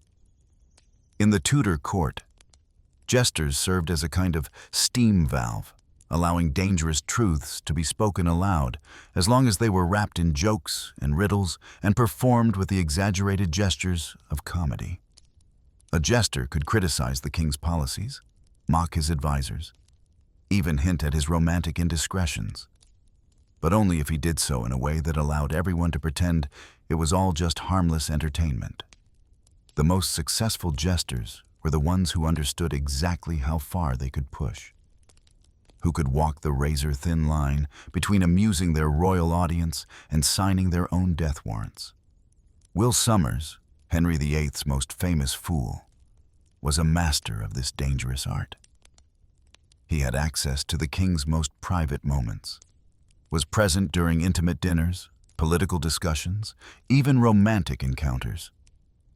He knew which courtiers were rising and falling, which policies were being debated, which women were catching the royal eye. But he transformed this dangerous knowledge into a kind of performance art, delivering his insights through jokes and songs and mock prophecies that allowed everyone to laugh while absorbing the uncomfortable truths he was revealing. Sommers survived multiple changes of regime, multiple royal marriages, multiple political purges, not because he was harmless, but because he had perfected the art of being dangerously honest in a way that everyone could pretend was just entertainment. The coded languages that developed in these private spaces were incredibly sophisticated, full of double meanings and hidden references that could convey complex political and personal information while maintaining plausible deniability. A conversation about gardening might actually be about military strategy. A discussion of fashion could contain intelligence about foreign policy. An exchange of recipes might include detailed instructions for political assassination. The courtiers who thrived in this environment were the ones who developed fluency in these coded communications, who could participate in seemingly innocent conversations while actually exchanging state secrets, who could read between the lines of official documents and understand the true meaning behind public proclamations. This was political intelligence work at its most refined, conducted not by professional spies, but by amateur courtiers whose survival depended on their ability to decode the hidden meanings that swirled through every interaction. The religious dimensions of these private spaces added another layer of complexity to their political significance. The privy chambers contained private chapels, intimate spaces where the royal family and their closest associates could practice their devotions away from public scrutiny. During Henry's break with Rome, these private religious spaces became battlegrounds where the new Protestant theology was debated, refined, and gradually implemented. Anne Boleyn used her access to Henry's private chapel to introduce reformist ideas, to share banned books, to participate in theological discussions that would have been dangerous or impossible in more public settings. Later queens and courtiers would use these same spaces to practice their own forms of religious devotion, sometimes in direct contradiction to the official policies of the realm. The privacy of these religious spaces allowed for theological experimentation, but it also created opportunities for dangerous religious dissent. The storage and management of documents in these private spaces was its own form of political art. Important papers were hidden in secret compartments, disguised as innocent household items, or encoded in ways that made them meaningless to unauthorized readers. The most sensitive documents were often destroyed immediately after being read, existing only in the memories of those who had seen them. But some papers were deliberately preserved, tucked away in places where they might be discovered years or decades later. Insurance policies that could be activated if political circumstances changed. The servants who managed these documentary systems had to be absolutely trustworthy, not just because they had access to state secrets, but because they often knew where the most dangerous evidence was hidden. Some of these servants became wealthy through blackmail. Others were quietly eliminated when they became too knowledgeable. Most simply carried their secrets to the grave. The medical aspects of life in the privy chamber were both intimate and political. The king's health was a state secret of the highest order, but it was also impossible to hide from those who had daily access to his private spaces. The servants who emptied his chamber pot knew the state of his digestion. Those who helped him dress were aware of every rash and wound. The doctors who treated him in private understood the true extent of his various ailments. Henry's famous leg wound, his possible syphilis, his struggles with what we would now recognize as mental health issues, all of these were known to his inner circle, but carefully concealed from the broader court and the general public. The women who shared his bed had intimate knowledge of his physical condition, information that could be incredibly valuable or incredibly dangerous depending on how it was used. Some mistresses and wives used their knowledge of the king's vulnerabilities to gain influence over him. Others learned to pretend ignorance, even when the evidence of his declining health was impossible to ignore. The economic systems that operated through the Privy Chamber were equally complex and politically significant. These private spaces functioned as informal banks, where valuable gifts were stored, where bribes were discreetly exchanged, where the complex web of financial obligations that held the court together were negotiated and managed. A jeweled necklace given by the king to a mistress might later be pawned to pay for political intelligence. A silver cup received as a diplomatic gift could be melted down to provide emergency funds for a political ally. A valuable tapestry might serve as collateral for a loan that would finance a military campaign. The servants who managed these financial networks had to be trusted not just with state secrets, but with enormous wealth.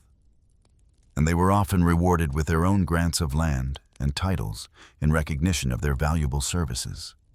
The architectural features of these private spaces told their own stories of power, paranoia, and political calculation. Secret passages allowed for clandestine meetings and emergency escapes. Hidden chambers provided secure storage for valuable or dangerous items. Specially constructed alcoves created opportunities for eavesdropping on supposedly private conversations. The most important rooms were designed with multiple entrances and exits, ensuring that meetings could be arranged and concluded without unwanted witnesses. Some chambers contained hidden observation points where trusted servants could watch and listen without being seen, providing security for the room's occupants while also gathering intelligence that could be used for future political advantage. These architectural features were not just practical necessities, they were statements about the nature of power itself. Acknowledgements that even the most private moments in a royal household were never entirely secure, never entirely free from the possibility of surveillance and betrayal. The seasonal rhythms of court life were reflected in the use and management of these private spaces. During the winter months, when the court was more settled and outdoor activities were limited, the privy chambers became stages for intimate entertainments, private concerts, literary discussions, and political planning sessions. Summer brought different opportunities and challenges. As the court moved between various royal residences, and the private chambers had to be quickly established and secured in new locations. The logistics of maintaining the privacy and security of these spaces while constantly moving was enormous, requiring teams of trusted servants who could pack and transport not just furniture and decorations, but also the elaborate systems of communication and intelligence that made these chambers so politically valuable. The most experienced courtiers learned to adapt their strategies to these seasonal changes, understanding that the rhythm of the royal calendar created different opportunities for access, influence, and advancement. The international dimensions of life in the Privy Chamber added yet another layer of complexity to their political significance. Foreign ambassadors and visiting dignitaries were sometimes granted access to these private spaces, a mark of exceptional trust and favor that could signal important shifts in diplomatic relations. But these visits also created opportunities for espionage, as foreign representatives could observe and report on the king's health, his relationships with his courtiers, the state of his marriage, and other sensitive information that could be valuable to their home governments. The English courtiers who managed these international interactions had to be incredibly sophisticated, able to use access to the Privy Chamber as a diplomatic tool, while also protecting state secrets from foreign intelligence gathering. Some of the most important diplomatic negotiations of the Tudor age took place not in formal meeting rooms, but in the intimate settings of the king's private chambers, where the informal atmosphere could encourage more honest communication, while the restricted access ensured absolute secrecy. The artistic and cultural life of the Privy Chamber was inseparable from its political function, These private spaces were showcase for the most sophisticated art, music, and literature of the age. But they were also laboratories where new forms of cultural expression were developed and refined. Poets and musicians who gained access to these exclusive venues could expect royal patronage and social advancement. But they also risked becoming entangled in the dangerous political currents that swirled through these spaces. The most successful cultural figures were those who learned to navigate the complex relationship between artistic expression and political loyalty, who could create works that pleased their royal patrons while avoiding topics and themes that might be interpreted as criticism or dissent. Some of the greatest masterpieces of Tudor culture were created specifically for performance or display in these private chambers. Intimate works that were never intended for public consumption, but that captured the sophisticated tastes and subtle political messages that characterized life at the very center of power. The decline and fall of access to the privy chamber was often the first sign of political disaster for courtiers and their families. Those who lost the king's favor might find their access gradually restricted, their invitations to private dinners becoming less frequent, their opinions sought less often during informal discussions. This slow withdrawal of privilege was often more devastating than any public disgrace, because it signaled to the entire court that a particular individual or family was falling out of favor. The courtiers who were most skilled at reading these subtle signals could sometimes salvage their positions through careful political maneuvering. But those who failed to recognize the warning signs often found themselves completely excluded from the centers of power with shocking suddenness. The most dramatic example of this process was perhaps Anne Boleyn's final weeks, when her access to Henry's private chambers was increasingly restricted even as she maintained her public status as queen. A clear signal to those who knew how to read the signs that her position was becoming untenable. The legacy of the Tudor privy chamber system extended far beyond the dynasty itself, establishing patterns of royal privacy and privilege that would influence English court life for centuries. The careful balance between public ceremony and private intimacy, the use of restricted access as a tool of political control, the creation of informal networks of influence that operated through personal relationships rather than official channels. All of these became standard features of royal households in later periods. But the Tudor version was perhaps the most sophisticated and certainly the most dangerous, because it operated during a period of enormous political and religious upheaval, when the stakes of gaining or losing royal favor were literally life and death.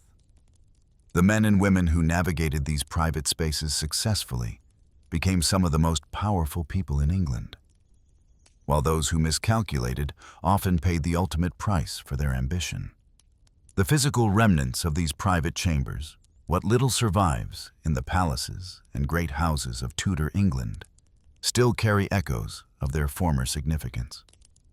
Walking through the restored rooms at Hampton Court or Hatfield House, you can still sense something of the intimate scale and careful decoration that made these spaces so politically powerful. But the real legacy of the Tudor Privy Chamber lies not in its physical remains, but in the sophisticated understanding of power, privacy, and political manipulation that it represents. These rooms were laboratories where some of the most effective techniques of political control were developed and refined, where the modern relationship between public authority and private influence was first established, where the dangerous game of managing absolute power through personal relationships was played at its highest level. The men and women who thrived in these spaces left behind lessons about ambition, survival, and the terrible costs of proximity to power that remain relevant to anyone who seeks to understand the operation of political authority in any age. As you step back from these shadowy chambers, leaving behind their whispered secrets and dangerous privileges, you carry with you an understanding of how power really operated in Tudor England. Not through the grand public ceremonies and official proclamations that fill the history books, but through the intimate conversations and coded messages and carefully choreographed interactions that took place behind closed doors. The privy chamber was where the real business of the realm was conducted, where the most important decisions were made, where the fate of England was determined not by councils and parliaments, but by the whispered words exchanged between a king and those few individuals who had earned or bought or seduced their way into his most private spaces. It was a system both incredibly sophisticated and ultimately unstable, dependent as it was on the personal whims and physical health of a single individual whose favor could transform lives overnight and whose displeasure could just as quickly destroy them. The privilege of privacy, as it turned out, was the most dangerous privilege of all. You drift deeper into the shadows now, past the glittering ceremonies and public executions, beyond even the private chambers where power was whispered and traded. You're moving into the most dangerous territory of all, the aftermath. The place where inconvenient truths are buried under pensions and small houses, where yesterday's royal mistresses become today's carefully managed secrets. This is where the Tudor crown perfected its most sinister art, not the clean slice of an executioner's blade, but the slow suffocation of silence, purchased with just enough comfort to keep mouths shut and memories buried. Welcome to the graveyard of royal passion, where love affairs don't end in romance or tragedy, but in rental agreements and quarterly payments. Where women who once shared beds with kings now share tea with their housekeepers, living out their days in comfortable exile, their stories locked away behind garden gates and monthly stipends. This is the story of Bessie Darrell and the dozens like her, the forgotten ones whose names were quietly erased from the official record, but whose silence was worth its weight in Tudor gold. The system was brilliant in its cruel efficiency. Rather than create martyrs through execution or scandal through public disgrace, the Tudor court simply made inconvenient women disappear into comfort. A house in the countryside, far enough from London to avoid whispers, but close enough for supervision. A modest income, reliable but never generous enough to fund independence. Servants who were really watchers, neighbors who were really informants, and the constant, unspoken understanding that this generosity came with conditions. Tell no tales, write no letters, receive no visitors without permission, and above all, never, ever return to court. Bessie Darrell was one of the first to experience this particular form of royal housekeeping. You find her name buried in household accounts from the 1520s, a line item between payments for tapestries and horse feed. To Mistress Darrell, for her maintenance, £4 yearly. £4 was a comfortable sum for a woman of modest birth, enough to keep a small cottage, employ a maid, perhaps even indulge in the occasional luxury. But it wasn't wealth. It was containment. A golden cage built just large enough to live in, just small enough to never forget who held the key. She had been beautiful once, of course. They all had been. Bessie's portrait, if one ever existed, has long since vanished into private collections or been painted over with more suitable subjects. But contemporary accounts speak of auburn hair, a musical laugh, and that indefinable quality that caught Henry VIII's wandering eye sometime in the early 1520s. She was perhaps 16 when she first appeared at court, a maid of honor to Queen Catherine. Fresh from her father's manor in Gloucestershire, with all the naive hope of a girl who believed in fairy tales. The affair, if it can be called that, lasted perhaps 6 months. Long enough for whispers to circulate, for gifts to be noticed, for certain nights to be remembered by servants with good memories and flexible loyalties. There were no dramatic love letters, no public declarations, no papal dispensations sought. Henry was still young then, still married to his first Catherine, still hopeful that his legitimate heirs would come through proper channels. Bessie was a distraction, a pleasant interlude, a warm fire on a cold night. Nothing more, nothing less. And then she was pregnant. The realization must have struck the court like a thunderbolt wrapped in silk. Here was Henry VIII's bastard, growing in the belly of a nobody from Gloucestershire, a walking, breathing reminder of the king's inability to get sons on his lawful wife. But rather than panic, the court machinery swung into action with ruthless efficiency. Bessie was quietly removed from her duties, whisked away to a manor house in Kent. And there she remained while her condition progressed under the watchful eyes of midwives and courtiers sworn to secrecy. The child was born in the winter of 1522. A healthy boy who would never know his father except as a monthly pension and a surname that didn't quite match the parish records.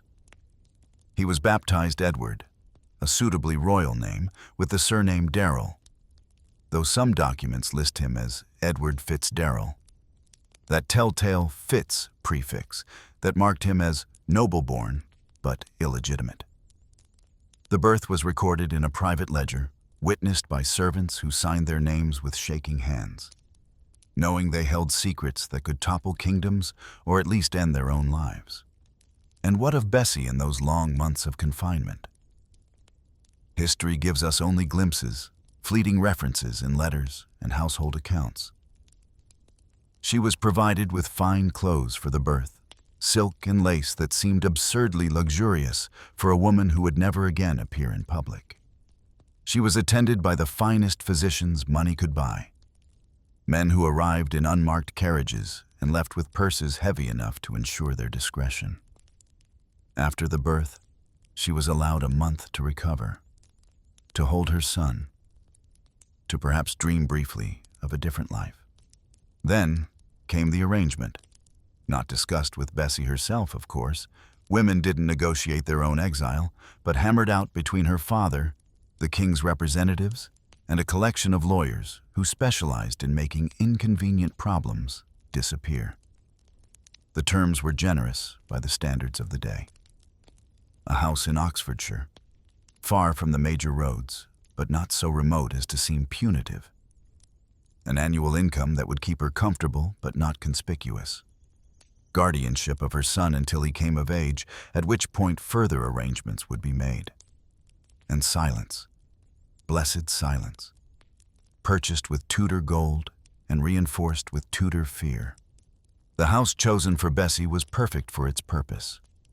Middleton Manor, a modest Tudor building set in its own grounds, with high walls that could be mistaken for decoration rather than containment. The local magistrate was a king's man. The parish priest knew which prayers to skip, and the nearest neighbors were either bought or sufficiently intimidated to mind their own business. It was comfortable, respectable, and utterly isolated from anything that mattered. Bessie settled into her new life with what contemporaries called remarkable grace, though you wonder if anyone bothered to ask her opinion. She kept house, tended her garden, raised her son with the help of a governess whose wages came directly from the royal purse. She attended church every Sunday, made small charitable donations to the local poor, and slowly became a fixture in the community. The mysterious lady of Middleton Manor, elegant and refined, who never received visitors and never spoke of her past. But the isolation must have been crushing. Letters to her family were read before being sent, if they were sent at all. Visitors required permission from the local magistrate, permission that was rarely granted. Even her shopping was supervised, her purchases recorded, her interactions monitored. She lived in a goldfish bowl, visible to all but touched by none, a living reminder of royal indiscretion carefully preserved in amber. The boy, young Edward, grew up knowing nothing of his true parentage. He was told his father had died in the king's service, a hero whose name was too painful for his mother to speak. He learned to read and write, to ride and hunt, to carry himself with the unconscious grace of nobility, even as he was taught to never presume above his station. His education was supervised by tutors handpicked by the court. Men who understood that their job was not just to teach, but to ensure the boy never grew curious about his own origins. As Edward reached adolescence, the crown began to take a more active interest in his future. Quietly, discreetly, arrangements were made. A position in a merchant's household, far from London. An apprenticeship that would keep him busy and supervised. Eventually, a wife from a respectable but unremarkable family. A girl whose father understood that some questions were better left unasked.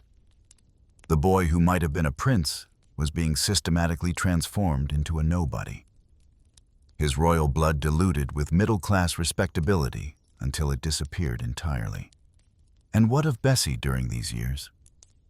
She aged gracefully, her auburn hair silvering, her face developing the particular drawn quality of women who smile in public and weep in private. She took up embroidery, spent hours in her garden, wrote letters that were never sent. The servants spoke of her kindness, her gentle manner, the way she never complained even when the annual payment was late, or the house needed repairs that took months to authorize. She developed a routine that became as fixed as the seasons. Morning prayers in her private chapel, a modest room furnished with anonymous religious paintings, and a crucifix that contained no royal arms. Afternoons in the garden, tending roses that bloomed and faded with mechanical regularity. Evenings by the fire, reading books that had been carefully chosen for their lack of political content. She became, in short, exactly what the Tudor court had wanted, a non-person, a former inconvenience made safe through comfort and isolation. But even the most carefully managed exile couldn't prevent the occasional reminder of her former life. When Henry's other mistresses rose and fell. When Anne Boleyn's head rolled and Jane Seymour's death brought temporary stability, Bessie must have wondered what might have been. Did she mourn for Anne, who had shared the king's attention after her? Did she fear for her own safety when Catherine Howard's execution reminded everyone that royal favor was a dangerous game? The records say nothing. But human nature suggests she watched from her golden cage as other women played the game she had been too young or too naive to play well. The years rolled by with the steady inevitability of a pension payment. Bessie's son married his approved bride, moved to his approved position, began producing grandchildren who would grow up knowing nothing of their royal blood.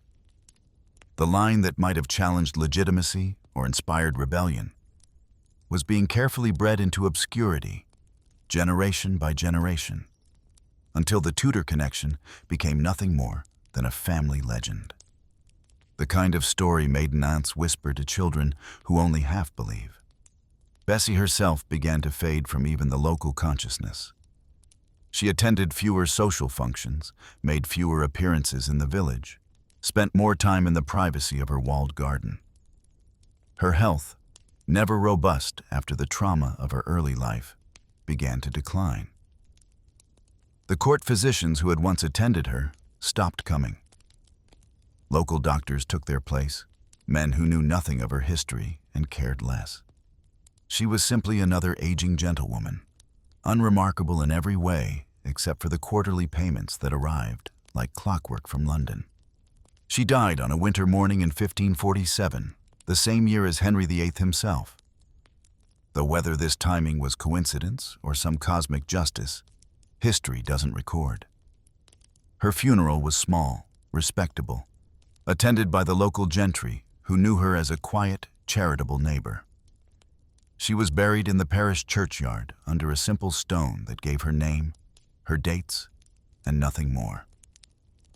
No mention of royal connections, no hint of the secret that had shaped her entire adult life. But death didn't end the crown's interest in managing her legacy. Within days of her burial, agents arrived at Middleton Manor to sort through her possessions. Letters were burned, portraits disappeared. Anything that might connect her to her former life was systematically destroyed. The house itself was cleaned with military precision, as if they were erasing not just her belongings, but her very presence from the world. Her son, Edward, received notice of her death by official messenger, along with instructions about the funeral arrangements and the disposition of her small estate. He was also informed, in the delicate language of bureaucracy, that certain family papers had been lost in a fire, and that his mother's personal effects had been donated to local charities. The message was clear. Whatever remained of Bessie Darrell's connection to the royal house was being permanently severed. The system worked exactly as designed. Bessie lived out her days in comfortable exile, never speaking publicly of her time at court, never writing memoirs, never embarrassing the crown with inconvenient truths. Her son and his descendants disappeared into the merchant class, their royal blood hidden so effectively that they themselves forgot it existed. A potential dynastic crisis was neutralized not through violence, but through the much more effective method of enforced obscurity. But Bessie wasn't alone in this particular form of royal housekeeping. Throughout Henry's reign and beyond, the same pattern repeated itself with depressing regularity. Mary Boleyn, Anne's sister and Henry's earlier mistress, found herself similarly managed after her brief moment in the royal bedchamber. When her usefulness ended, she was married off to William Carey, a gentleman of the Privy Chamber who understood that his primary job was not to be a husband, but a keeper. Mary lived quietly after her marriage, her royal connection acknowledged only through the financial support that arrived regularly from the court. When Carey died, leaving her virtually penniless despite her noble connections, she made the mistake of remarrying for love rather than politics. Her secret marriage to William Stafford, a mere soldier, enraged her family and resulted in her complete ostracism from court. But even then, the crown couldn't risk leaving her entirely destitute. Anonymous donations appeared, small pensions materialized, just enough to keep her comfortable and quiet in her chosen obscurity. The pattern extended beyond Henry's immediate conquests to include the wider network of women who had served the crown in various intimate capacities. Ladies-in-waiting who had seen too much, servants who had facilitated too many secret meetings, even noblewomen whose only crime was being present during sensitive moments found themselves the recipients of royal generosity that came with unspoken strings attached. Lady Elizabeth Blount, Henry's earlier mistress and mother of his acknowledged bastard Henry Fitzroy, provides perhaps the most instructive example of how the system evolved. Unlike Bessie Darrell, Elizabeth had actually succeeded in her royal relationship, producing a son who was publicly acknowledged and elevated to ducal rank. But even success came with its own form of containment. After Fitzroy's birth, Elizabeth was quietly married to Gilbert Talboys, a compliant nobleman who accepted both the marriage and its unusual circumstances with remarkable grace. She retired to Lincolnshire, where she lived as a respectable married woman, hosting occasional royal visits but never again appearing at court. Her royal past became a kind of open secret, acknowledged by those who needed to know, but never discussed in polite society. When Fitzroy died young, probably of tuberculosis, Elizabeth might have been expected to emerge from her retirement to mourn publicly. Instead, she remained in Lincolnshire, her grief managed and contained just as her triumph had been. She died in the 1540s, a respectable widow whose royal connections were remembered only in the form of generous bequests and the unusual number of court officials who attended her funeral. The system wasn't limited to mistresses either. It extended to anyone whose knowledge or connections made them potentially dangerous to royal interests. Servants who had witnessed sensitive moments found themselves suddenly elevated to positions that took them far from court. Nobles whose loyalty was questionable received appointments to distant provinces. Even family members who asked inconvenient questions might find themselves the recipients of unexpected generosity that came with equally unexpected geographical limitations. The genius of the system lay in its apparent kindness. These weren't punishments, but rewards, or at least they could be presented as such. A comfortable house, a steady income, social respectability, all the things that most people of the era could only dream of. The fact that these gifts came with invisible chains was almost irrelevant compared to the very visible comforts they provided. But the psychological cost must have been enormous. To live knowing that your every move was watched, your every letter read, your every conversation potentially reported back to unseen masters. To understand that your comfort depended on your silence.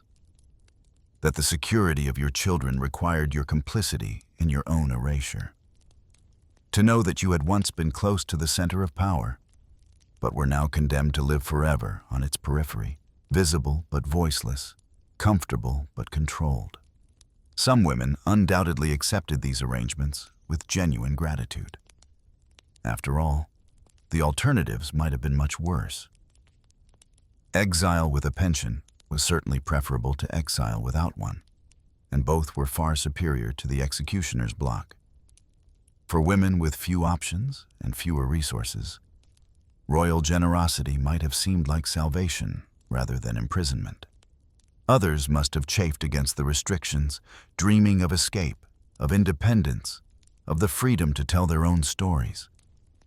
But the system was designed to make resistance almost impossible.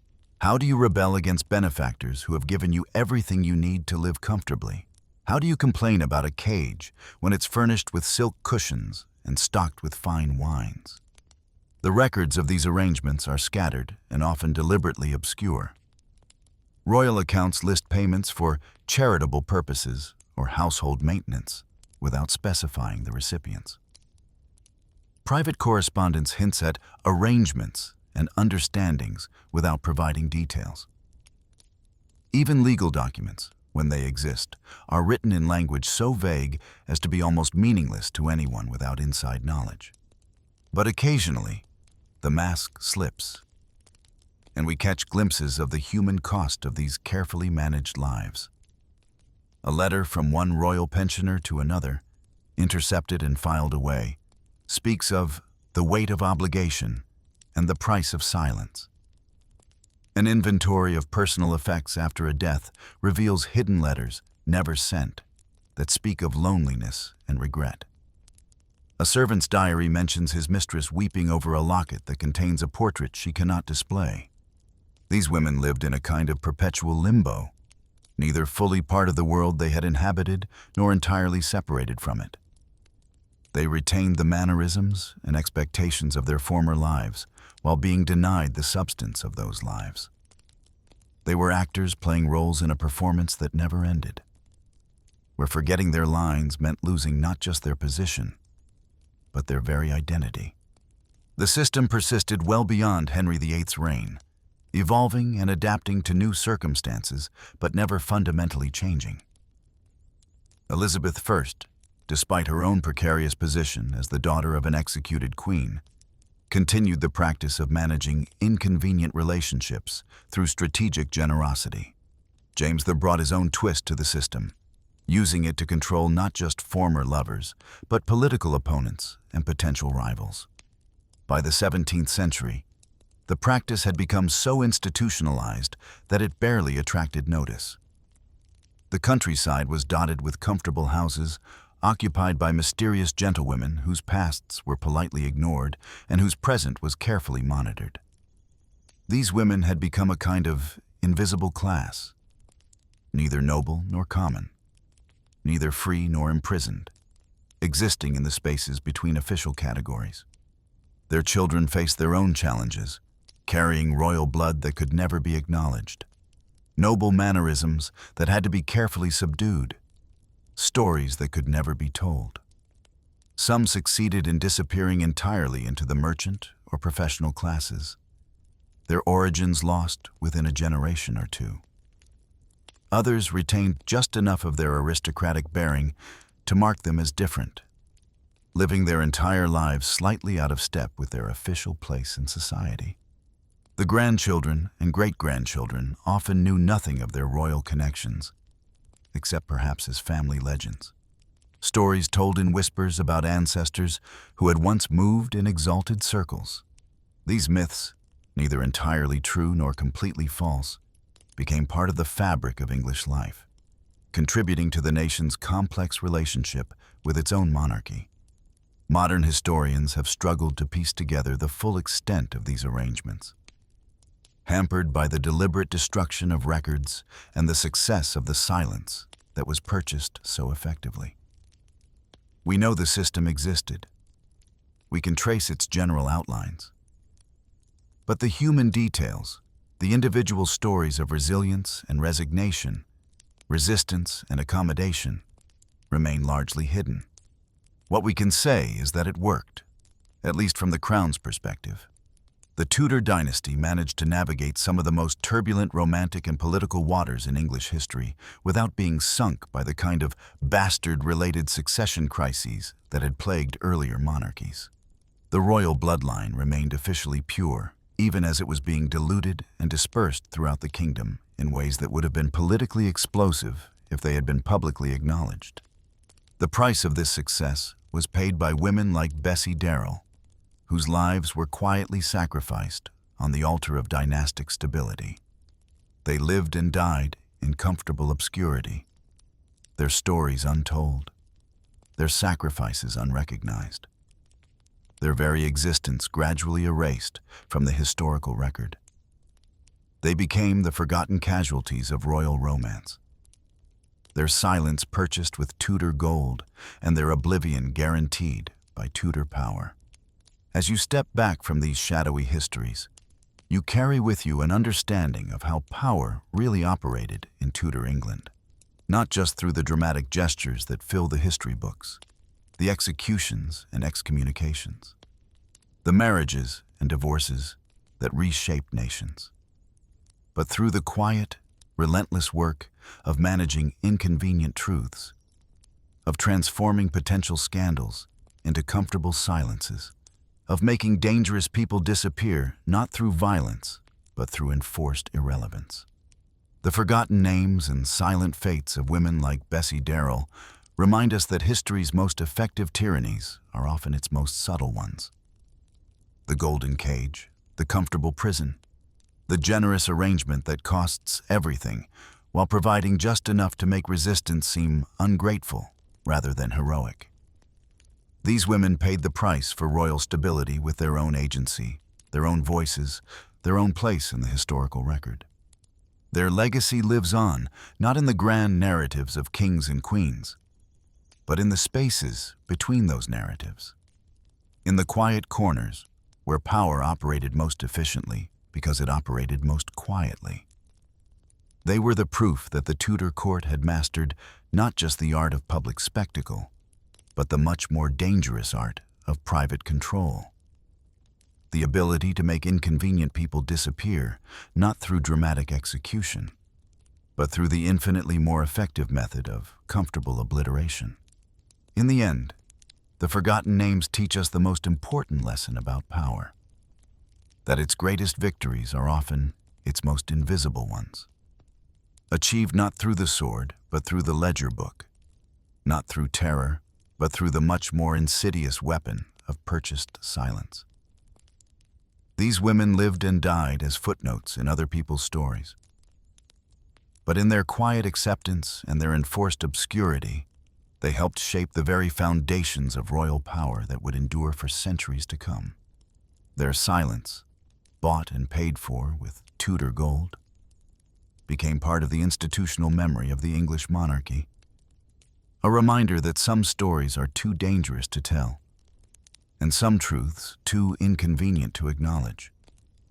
They were the price of stability, the cost of legitimacy, the human sacrifice that royal power demanded but could never publicly admit. And in their forgetting, they achieved a kind of immortality, becoming the eternal reminder that behind every great dynasty lies a graveyard of forgotten names and silent fates. The morning light filters through the leaded windows of Whitehall Palace, casting long shadows across the stone floors where secrets pool like standing water. You can feel it in the air, that electric tension that comes before lightning strikes or before a reputation dies. The Tudor court is never truly quiet, but today the whispers seem sharper, more urgent, as if the very walls are holding their breath. Welcome to the most dangerous place in all of England, where information is currency, gossip is warfare, and a single misplaced word can transform a queen into a corpse. This is where the feminine networks of power reveal their true teeth, where whispers travel faster than horses and cut deeper than any blade. Here, in the corridors where Anne Boleyn once walked in triumph and terror, where Catherine Howard giggled her way to the scaffold, the art of courtly destruction reaches its terrible perfection. You drift through these halls like smoke, observing the careful choreography of survival and annihilation that plays out daily among the women of the court. Each gesture is calculated, each smile weighted with potential poison. The ladies-in-waiting cluster in small groups, their voices low and urgent, trading information with the practiced efficiency of merchants at market. But instead of silk or spices, they deal in reputations, in the rise and fall of queens, in the delicate mechanics of how power shifts like sand through royal fingers. Watch how they move. These women who have learned that influence must be wielded from the shadows, how they've transformed the traditionally feminine spaces of the court, the private chambers, the garden walks, the embroidery circles, into command centers of political intelligence.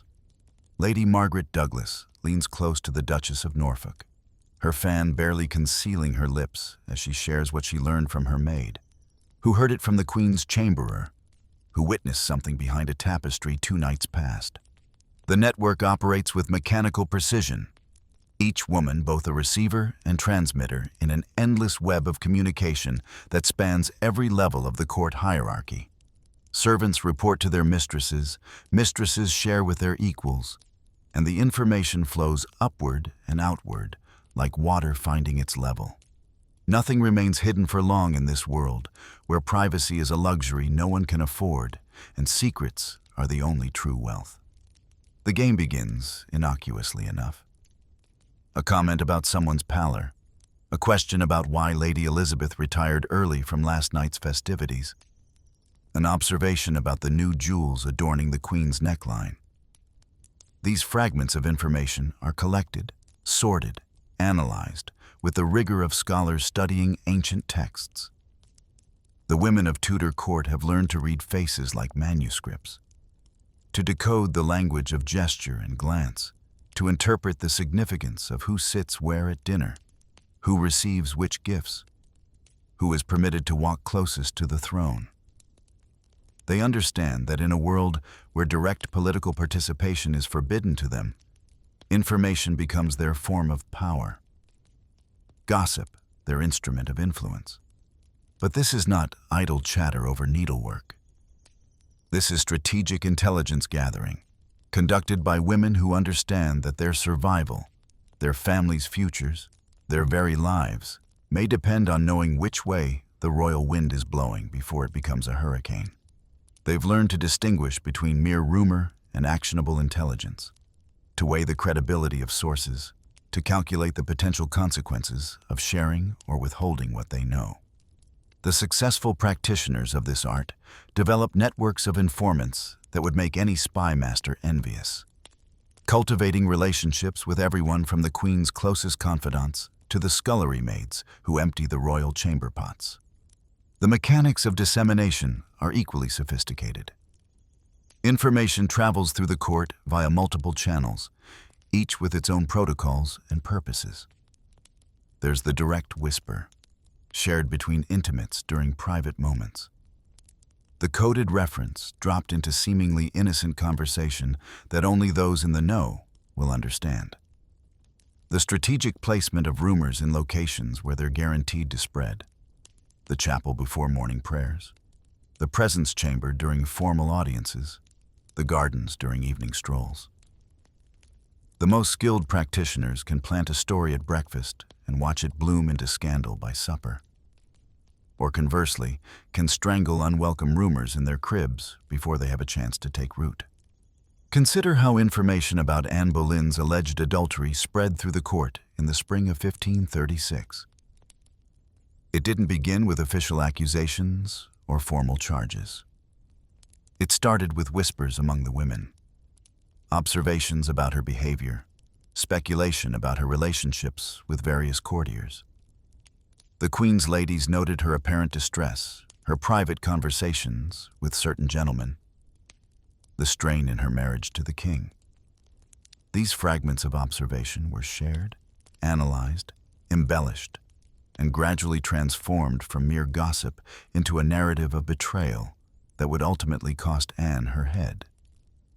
The women who participated in this process were not necessarily acting from malice. Many were simply trying to position themselves advantageously in a rapidly changing political landscape. But their whispers became the building blocks of judicial murder. The architecture of female power at court is built on relationships, alliances that form and dissolve with remarkable fluidity as circumstances change. Today's confidant may be tomorrow's enemy, depending on whose favor is rising or falling. The women learn to maintain multiple loyalties simultaneously, spreading their bets across various factions while being careful never to appear too committed to any single cause. They understand that in the Tudor court, inflexibility is fatal.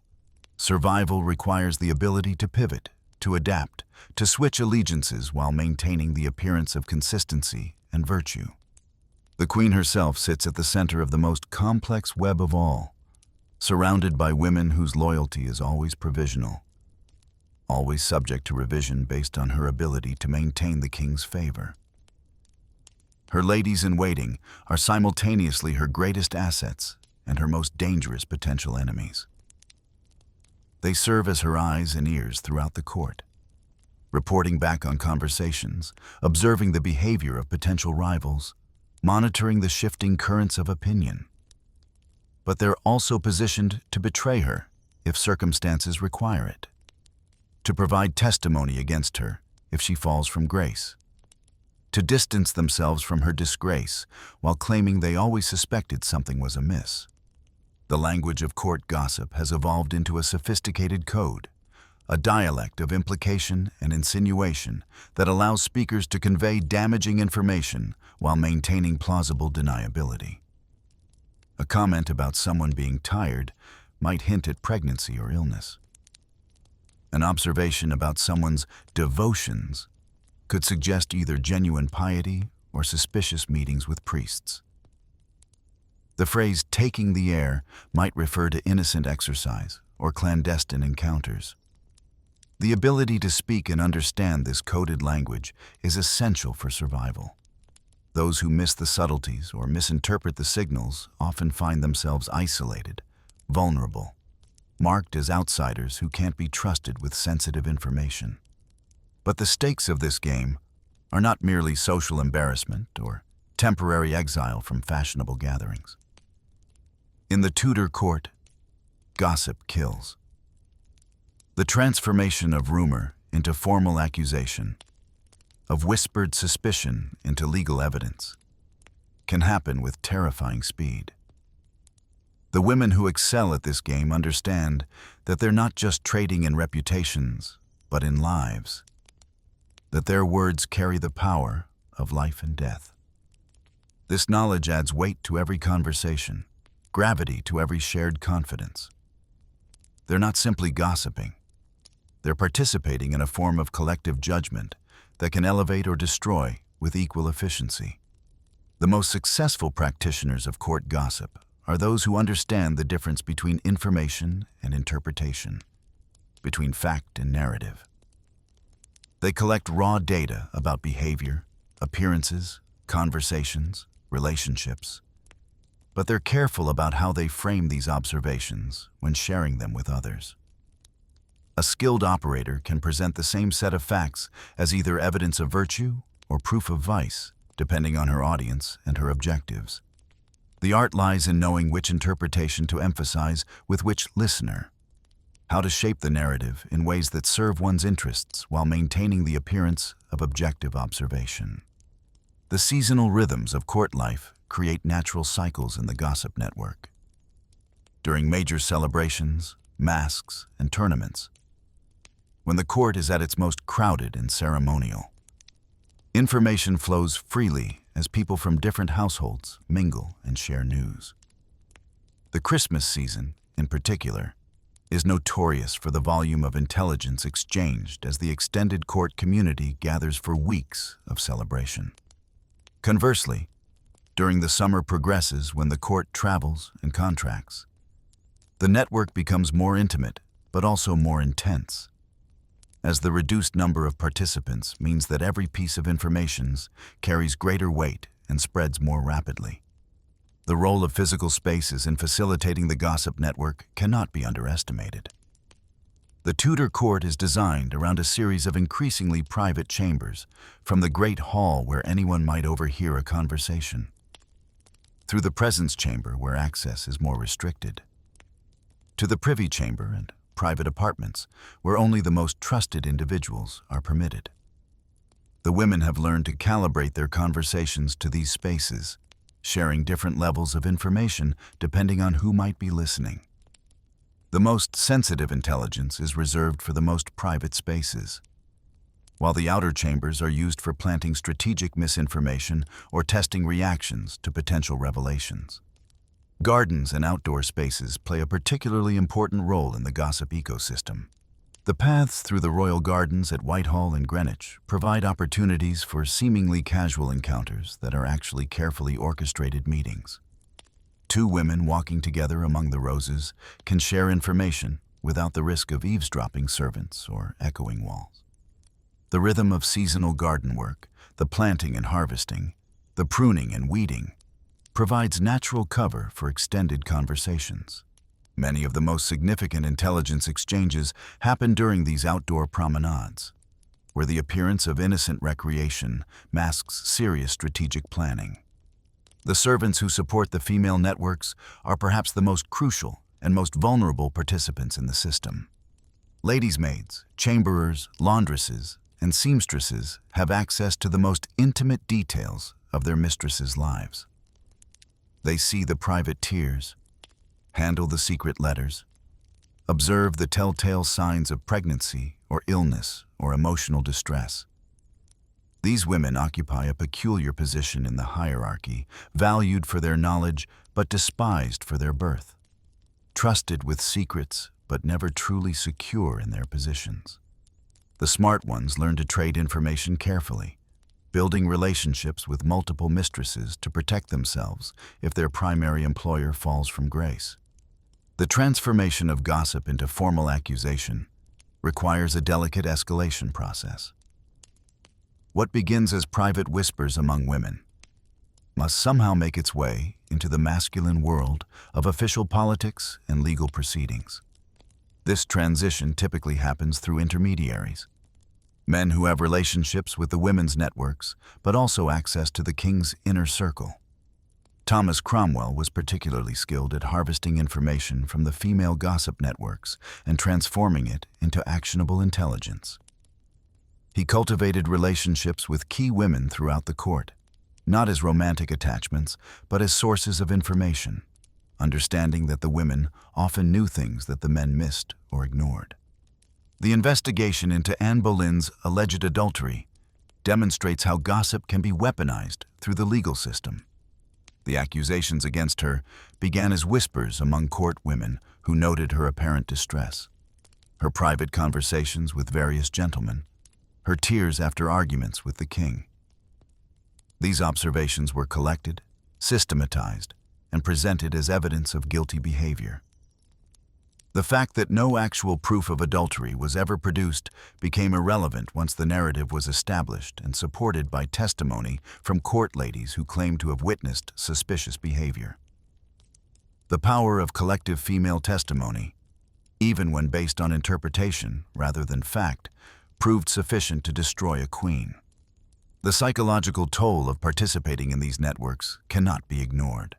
The women who excel at court gossip often pay a heavy emotional price for their skill. Living in a world where every word might be reported, every gesture analyzed, every relationship evaluated for its strategic value creates a constant state of hypervigilance. Trust becomes a luxury few can afford, friendship a risky investment that might be called in at any moment. The most successful practitioners often become isolated by their own skill, respected but feared, influential but alone. They understand the terrible irony that mastering the art of communication has made genuine human connection nearly impossible. The network's reach extends far beyond the physical boundaries of the court. Through marriages, family connections, and correspondence, information flows between the royal court and noble households throughout England. A scandal at Whitehall can be known in Yorkshire within weeks, while intelligence about provincial politics makes its way back to London through the same channels. The women who maintain these extended networks wield influence that spans the entire kingdom. Their ability to shape narratives and control information, making them power brokers in the truest sense. But the system is not without its weaknesses. The very efficiency that makes the gossip network so powerful also makes it vulnerable to manipulation. A skilled operator can exploit the system by planting false information designed to discredit enemies or protect allies. The challenge lies in distinguishing between genuine intelligence and strategic misinformation, a task made more difficult by the speed at which information travels and the tendency of stories to evolve and embellish as they pass from person to person. The most devastating court scandals often involve a mixture of truth and fiction, reality and rumor, so intertwined that separating fact from fantasy becomes impossible. The religious upheavals of the Tudor period add another layer of complexity to the gossip networks. Catholic and Protestant women maintain separate, often competing intelligence systems, each seeking to advance their religious agenda while undermining their opponents. Information about religious sympathies, attendance at particular services, ownership of banned books or relics, becomes valuable currency in these parallel networks.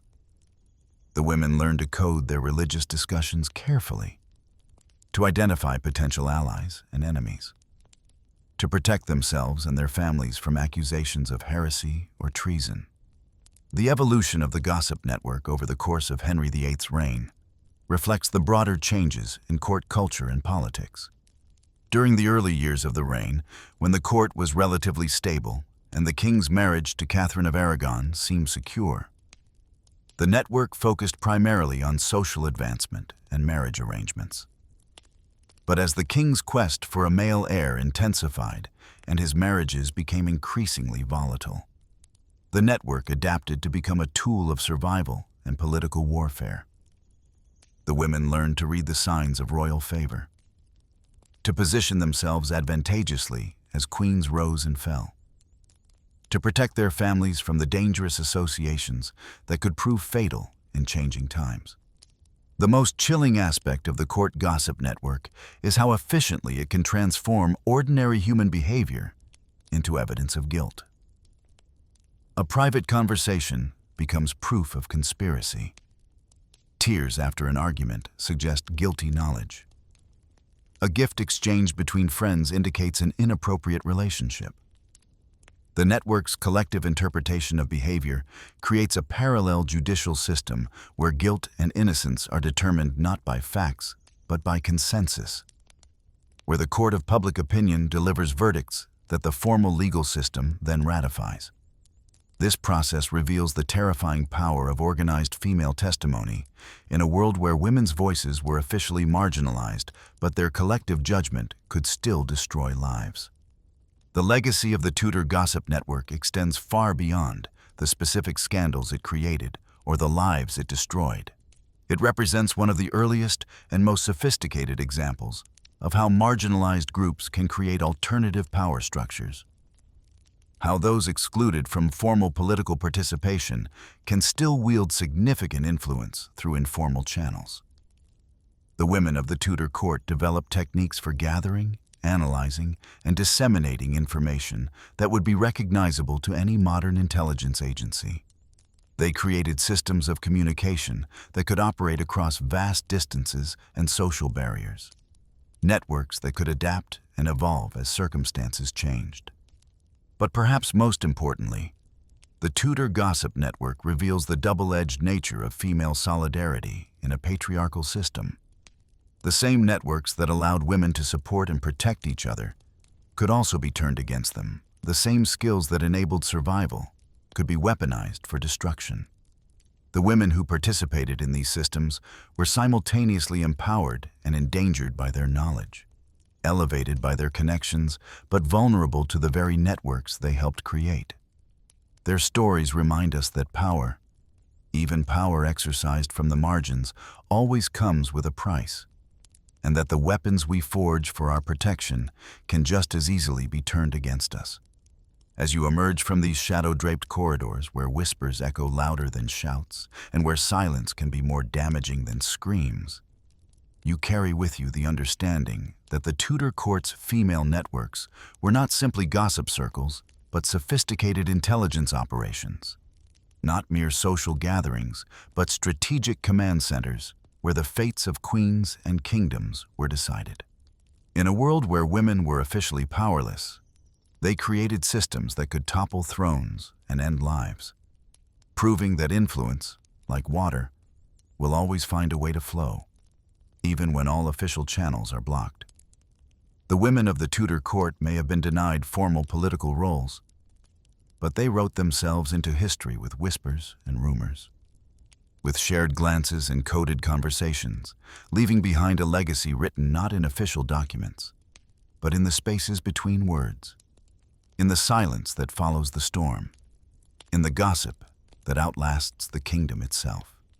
The morning sun cuts through the stained glass windows of Whitehall Palace, casting jeweled patterns across the marble floor, where you stand contemplating the strangest currency exchange in human history. Not gold for goods, not silver for services, but flesh for favor, hearts for holdings, whispers for wealth. Welcome to the Tudor marketplace of desire, where the price of being the king's beloved is calculated not in shillings, but in lifespans, measured not in acres, but in anguish, and where the golden parachutes come equipped with trap doors that open directly over the scaffold. You are about to discover that in Henry VIII's court, payment for services rendered could range from castles to coffins, and the exchange rate was always subject to the king's increasingly volatile moods. The accounting books of royal favor are written in a language that would make any modern economist weep. On the credit side, there are jewels that could ransom a kingdom, gowns that cost more than a merchant's annual income, and lands that stretch beyond the horizon like promises of paradise. On the debit side, there are whispered accusations that can transform a queen into a traitor overnight. A single misplaced glance that can send you to the tower, and the terrible mathematics of survival where one wrong calculation equals 0 heartbeats remaining. You observe from the shadows as Elizabeth Blount receives her reward for bearing the king's only acknowledged bastard son, Henry Fitzroy.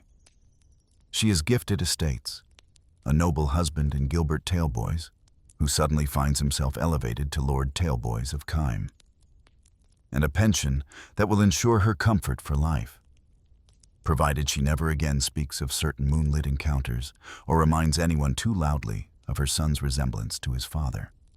The terms of payment are never negotiated beforehand, because acknowledging the transaction would destroy the romantic fiction that makes the whole system palatable. Instead, the gifts arrive like morning dew, quietly, mysteriously, as if summoned by fairy godmothers rather than royal accountants. A necklace appears on your pillow, its pearls still warm as if recently worn by a goddess. A deed to a manor house is slipped between the pages of your prayer book, the ink barely dry on the seal that transforms you from dependent to landowner. A marriage proposal arrives from a previously uninterested nobleman who has suddenly discovered your many virtues, along with a helpful note from the exchequer regarding certain debts that have been mysteriously forgiven. But these golden parachutes are designed with exquisite cruelty, providing just enough comfort to make survival possible while ensuring that true power remains forever out of reach. You watch as Mary Boleyn, once sister to a queen and mother to possible royal bastards, is quietly married off to William Carey, a gentleman of modest means whose primary qualification seems to be his willingness to ask no questions about his new wife's past or her children's parentage. When Carey dies of sweating sickness, Mary is left to navigate widowhood with 2 children of uncertain provenance and a family that finds her more burden than asset, which is when she makes the most dangerous choice of all, marrying for love rather than strategy.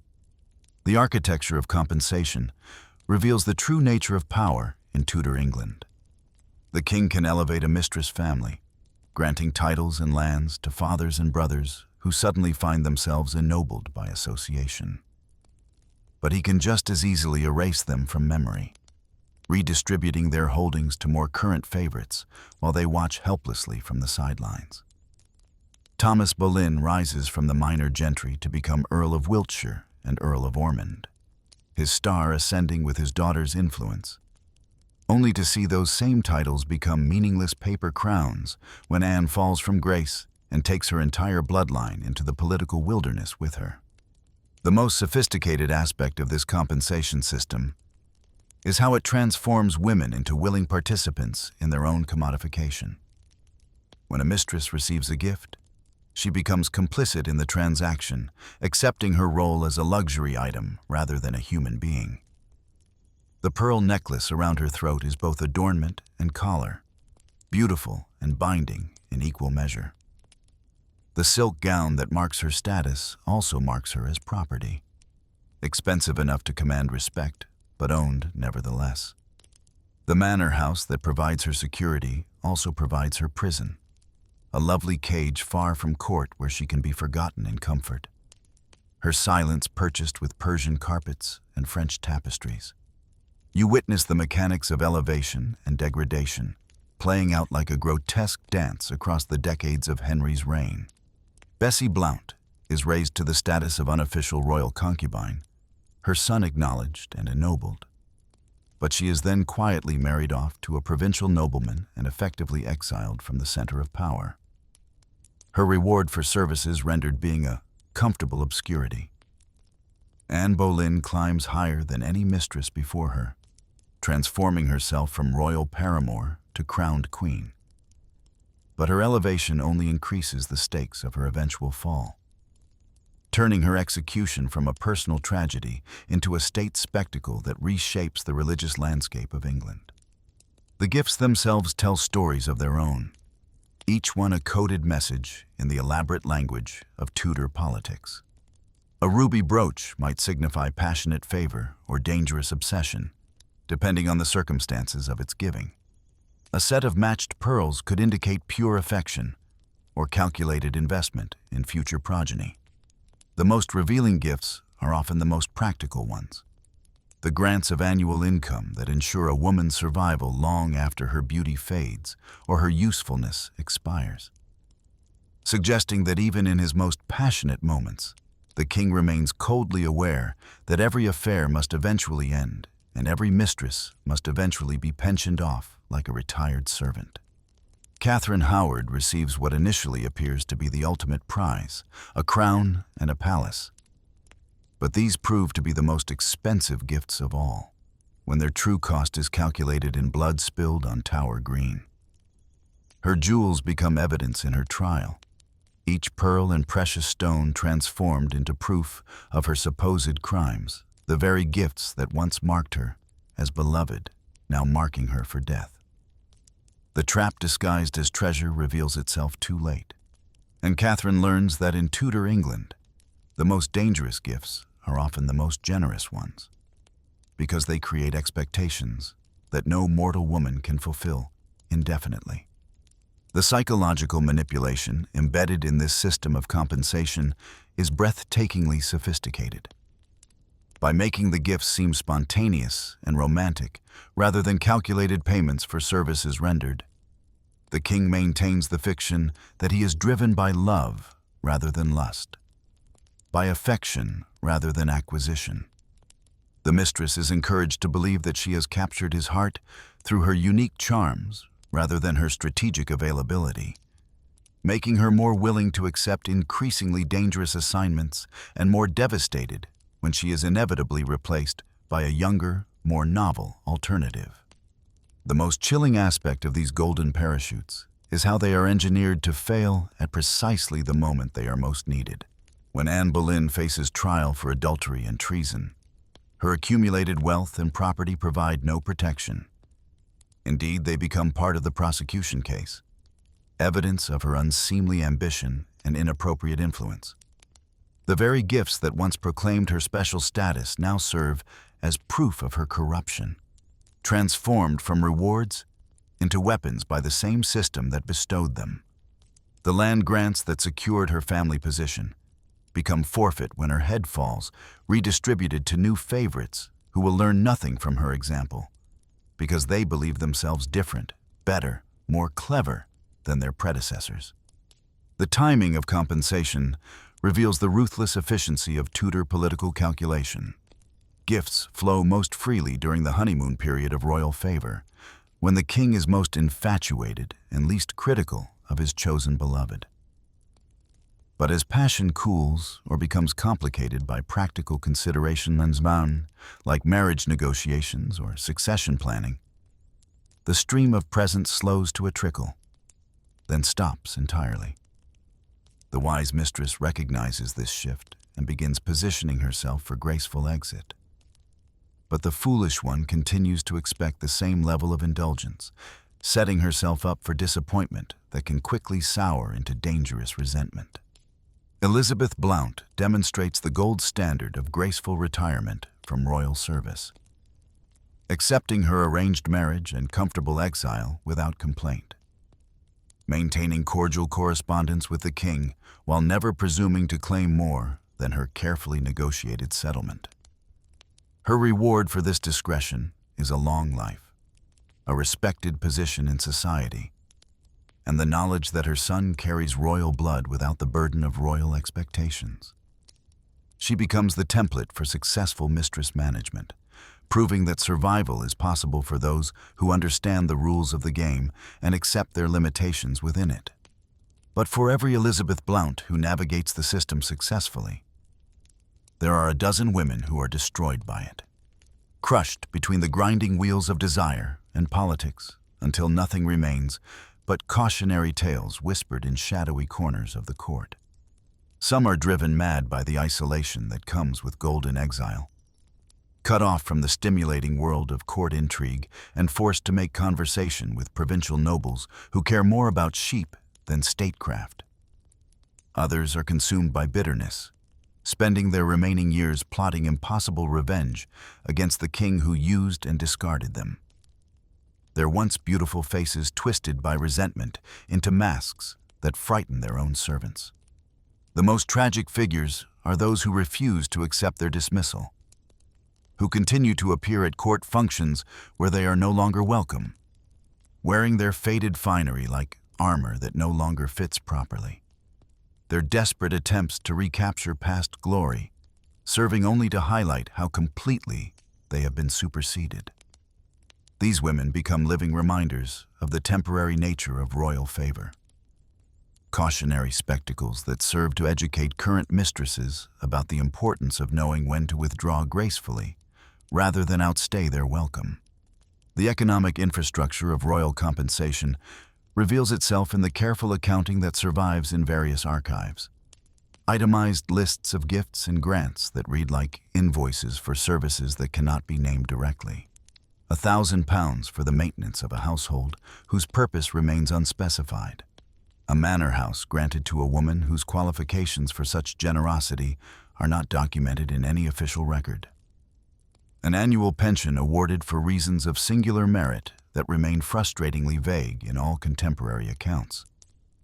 The bureaucracy of passion maintains its own discreet language, speaking in euphemisms and implications rather than direct statements. The children born from these arrangements occupy a particularly complex position in the compensation system, simultaneously representing the ultimate success and the ultimate failure of royal favor. A son like Henry Fitzroy validates his mother's position and ensures her permanent security. his royal blood serving as an insurance policy that protects his mother from the worst excesses of court politics. But illegitimate children also serve as permanent reminders of indiscretions that the king might prefer to forget. Living evidence of relationships that become politically inconvenient as circumstances change. The compensation paid to these children must balance acknowledgement with discretion, providing them with enough status to secure their loyalty, while not elevating them so high that they threaten the legitimate succession. The sons fare better than the daughters in this calculus, their potential military and political value ensuring continued royal investment in their education and advancement. Henry Fitzroy receives a duchy, a household, and serious consideration as a potential heir, his bastard status balanced against his undeniably royal bloodline. But the daughters of royal mistresses must be more carefully managed, their marriages arranged to secure their silence while preventing them from breeding future claimants to the throne. They are valuable enough to be worth preserving, but dangerous enough to require constant supervision. Living contradictions who embody both the rewards and the risks of their mother's choices. The most sophisticated practitioners of mistress management learn to diversify their compensation portfolio, accepting gifts not just from the king, but from courtiers who hope to influence royal policy through female intermediaries. A necklace from a foreign ambassador, seeking favorable terms for a trade agreement. A bolt of silk from a nobleman, hoping to secure a patent for a new invention. A chest of silver from bishops seeking royal support for theological positions. These secondary streams of compensation can sometimes prove more valuable than royal gifts because they come with fewer strings attached and create networks of obligation that outlast romantic relationships. But this diversification strategy carries its own risks. As women who become too obviously mercenary in their acceptance of gifts can find themselves branded as corrupt influences on the king, their multiple relationships with various power brokers transformed into evidence of treasonous conspiracy. The line between acceptable social networking and dangerous political manipulation is drawn by observers who may themselves have motivations for seeing a particular mistress fall from grace, making the navigation of court politics even more treacherous for women who must balance multiple competing loyalties while maintaining an appearance of exclusive devotion to the king.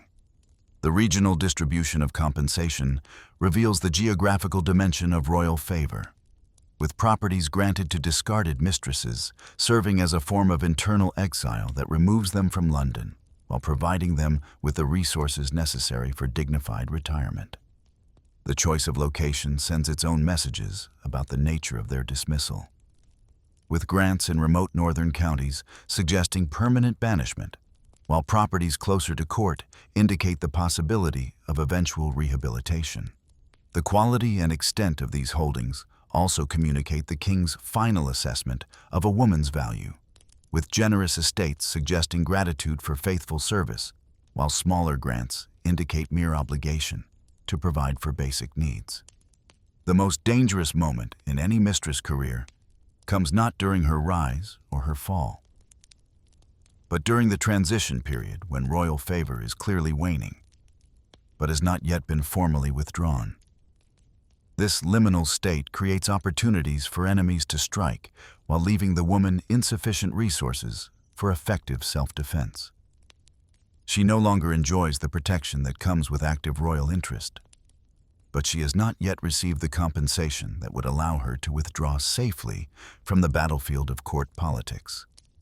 During these vulnerable weeks or months, a mistress must rely on previously cultivated alliances and carefully hoarded resources while avoiding any action that might be interpreted as presumptuous or desperate. The psychology of compensation shapes not only the mistresses themselves, but their families, who must recalibrate their expectations and strategies as fortunes rise and fall. Parents who once dreamed of royal grandchildren must learn to settle for noble marriages and comfortable pensions. Siblings who basked in reflected glory must find new sources of advancement as their famous sister fades from prominence. The entire extended network of relationships built around a single woman's favor must be restructured when that favor is withdrawn, creating ripple effects that can destabilize entire regions of the court ecosystem. The most successful families learn to hedge their bets, positioning multiple daughters in strategic relationships while never putting all their hopes on a single romantic alliance. The Howards master this diversification strategy, placing Catherine in Henry VIII's bed while simultaneously negotiating advantageous marriages for her cousins and positioning her uncles for court appointments that will survive any romantic reversal.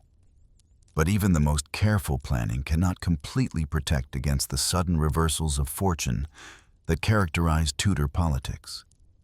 And the Howard clan ultimately pays a terrible price for their overinvestment in female beauty as a pathway to power. The documentation of compensation often reveals more in what it omits than in what it includes, with careful gaps in the historical record suggesting payments that were considered too sensitive to acknowledge officially. Anonymous grants of property, mysterious pension payments that appear in household accounts without explanation. Sudden improvements in family fortunes that coincide suspiciously with periods of royal favor, but are attributed to vague business successes or foreign investments. The bureaucracy of discretion creates its own archaeological traces, patterns of financial activity that speak eloquently about relationships that were never formally recognized. The international dimension of compensation becomes apparent when English mistresses receive gifts that clearly originate from foreign powers seeking to influence royal policy through female intermediaries.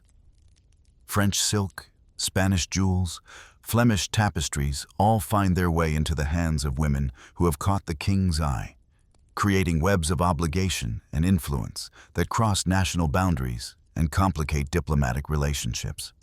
The acceptance of such gifts can itself become a political liability, as foreign origin items may be interpreted as evidence of treasonous correspondence or inappropriate loyalties that threaten national security. The seasonal rhythms of compensation follow the agricultural and religious calendar that structures Tudor life, with major gift-giving occasions coinciding with holidays that provide cover for unusually generous displays of royal favor. Christmas presents that include entire estates rather than mere jewelry. New Year's gifts that feature annual incomes rather than one-time luxuries. Easter offerings that provide religious justification for material generosity through references to resurrection and renewal. The timing of these gifts becomes part of their meaning, with presentations during religious festivals lending an air of divine sanction to arrangements that might otherwise appear purely carnal. The technological limitations of Tudor record-keeping create opportunities for compensation to be disguised or concealed through complex arrangements that distribute payments across multiple accounts and time periods. A woman's maintenance might be funded through grants to several different male relatives, creating a web of financial relationships that obscures the ultimate beneficiary while providing plausible alternative explanations for the expenditures. The king's personal finances might be supplemented by contributions from courtiers seeking favor, allowing him to shower gifts on his chosen mistress without creating obvious drains on the royal treasury that might attract parliamentary scrutiny. The most poignant aspect of this compensation system is how it transforms women who should be celebrating their beauty and intelligence into calculating strategists who must constantly evaluate the market value of their own affections. Every smile must be weighed for its potential return on investment. Every conversation must be analyzed for its implications for future gift-giving. Every gesture of intimacy must be balanced against its possible political consequences. The spontaneity and joy that should characterize romantic relationships are sacrificed to the demands of survival in an environment where love and death walk hand in hand, where passion and politics are inextricably intertwined, and where the price of being desired by the most powerful man in England may ultimately be higher than any woman can afford to pay. As the candles burn lower in the great hall and the shadows lengthen across the floor, you reflect on the terrible mathematics of Tudor romance, where the equation never quite balances, where the gifts given are always outweighed by the prices extracted, where the golden parachutes are designed not to provide safe landings, but to ensure that even in compensation, women remain trapped within systems of power that value them only as long as they remain useful, decorative, and above all, silent. The final accounting reveals that in Henry VIII's court, the most expensive luxury was never the jewels or the gowns or the grand estates, but the illusion of choice itself. The belief that any woman could negotiate successfully with a king whose idea of generous settlement was allowing you to keep your head while losing everything else that had ever mattered to you. The stone walls of the chapel press close, thick with centuries of whispered confessions and silent prayers. Here, in the half-light of flickering votive candles, a royal mistress kneels with her head bowed, her fingers working through the familiar beads of a rosary. Each bead is a prayer, each prayer a negotiation with a God she both fears and desperately needs. This is not the public piety of queens or the theatrical devotion of court ceremonies. This is something rawer, more urgent. This is a woman whose very survival was a strategy, whose guilt has become both her burden and her shield. The medieval mind understood sin as currency. Every transgression had its price, every indulgence its penance. For women who had no choice but to navigate the treacherous waters of royal favor, religion became something far more complex than faith.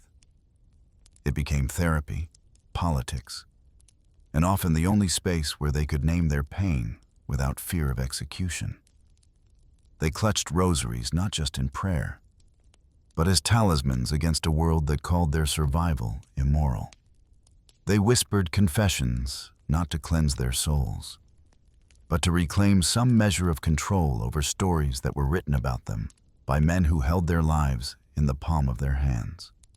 Consider the mistress of necessity, a woman we might never name, but whose presence haunts the margins of every royal court. She was not born to seduce kings or topple dynasties. She was born to a minor noble family with too many daughters and too little dowry to secure them all advantageous marriages. When the summons came, wrapped in silk and sealed with royal approval, she understood the calculation. Her family's debts could disappear.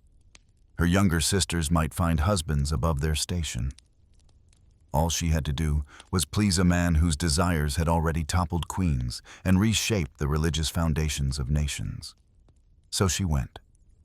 She smiled when commanded, laughed at his jokes, allowed herself to be dressed in fabrics that cost more than her father's annual income. She learned to walk differently, speak softer, exist as a reflection of his power rather than a person with her own thoughts and dreams. When she shared his bed, she told herself it was service to her family, duty to her house. When she bore his child, she called it God's will and tried to believe her own words. But in the privacy of her chambers, surrounded by gifts she never asked for and luxury that felt like chains, the weight of her choices pressed down like stone. She had survived by becoming what was needed. She had saved her family by sacrificing herself. And the church, that great arbiter of morality and sin, offered her only two judgments. She was either pure and virtuous, or corrupted and damned. There was no space in their theology for a woman who had done what was necessary to keep breathing. This is where the rosary became more than jewelry. The smooth wooden beads, worn down by countless fingers, became a physical anchor in a world where nothing felt solid. Each Hail Mary was a reminder that even the Mother of God had found herself unexpectedly with child, chosen for purposes she never requested. Each Our Father was a plea for understanding from a deity who seemed to love kings more than the women who served them, The prayers were not just words, they were a kind of code, a way of speaking to God in a language that bypassed the judgment of priests and the condemnation of society. The confession booth became her true sanctuary. Behind the carved screen, she could speak truths that would have sent her to the executioner's block if uttered in daylight. She could admit that she had felt pleasure in the king's arms and shame for enjoying what should have disgusted her. She could confess that she sometimes wished her royal child had never been born, if only to spare him the confusion of a bloodline that was both blessing and curse. She could whisper that she did not regret her choices, only that she had no choices at all. The priests who heard these confessions were themselves trapped in a web of politics and theology. The smarter ones understood that the women kneeling before them were not wanton seductresses, but casualties of a system that turned female bodies into diplomatic tools. They offered gentle penances, spoke of Mary Magdalene's redemption, reminded penitents that God's mercy was infinite, even when human mercy was not. The foolish ones quoted scripture about adultery and fornication, missing entirely that survival was not the same as sin. Donations became another form of communication with the divine. When a mistress endowed a chapel or paid for the restoration of a cathedral, she was not simply displaying wealth. She was making an argument. These stones and stained glass windows were proof that beauty could emerge from circumstances the world called ugly. The light that streamed through windows she had funded was light that might not have existed without her choices. Every prayer said in spaces she had supported was a prayer that honored not just God, but the complexity of human experience. The irony was not lost on these women that they were funding the very institutions that condemned them. The church that called their relationship sinful was also the church that gladly accepted their gold. The priests who whispered about their moral failings were the same ones who blessed the hospitals and orphanages their money made possible. It was a kind of holy hypocrisy, but it was also a form of power. Through their donations, mistresses could shape the spiritual landscape in ways that queens, bound by protocol and public expectations, never could. Take Lady Marguerite, whose name appears in the account books of 3 separate monasteries, but nowhere in the official chronicles of the court. She had been the king's companion for 7 years, bearing him 2 daughters who would never be acknowledged, but would be quietly supported throughout their lives. When age and the arrival of a newer, younger favorite ended her reign, she did not retreat into obscurity. Instead, she became a patron of religious institutions with particular focus on houses that provided shelter for women in distress. Her donations funded scriptoriums, where nuns copied sacred texts, preserving knowledge that might otherwise have been lost. She paid for kitchens that fed the hungry and infirmaries that cared for the sick, regardless of their social station. Most significantly, she endowed a convent that specialized in providing sanctuary for women fleeing violent marriages or impossible circumstances. It was as if she were creating the safety net she had never been offered, building institutions that recognized the complexity of women's lives in ways that official doctrine never could. The letters she wrote to the abbess of this convent reveal a woman who had found peace not through denying her past, but through transforming it into purpose. "I have known the court and its temptations," she wrote. "I have felt both the glory and the isolation of royal favor. Let the women who come to you know that their past does not define their future, that God's love is wider than society's judgment." This transformation of guilt into charity was not uncommon among royal mistresses who survived their time in the spotlight. They understood better than most that the line between virtue and vice was often drawn by circumstances beyond anyone's control. They had lived in the gray spaces that official morality refused to acknowledge, and they used their resources to create institutions that could offer mercy where judgment had failed. But forgiveness was never simple, and the politics of absolution were as complex as any diplomatic negotiation. The church needed royal support to maintain its power and wealth.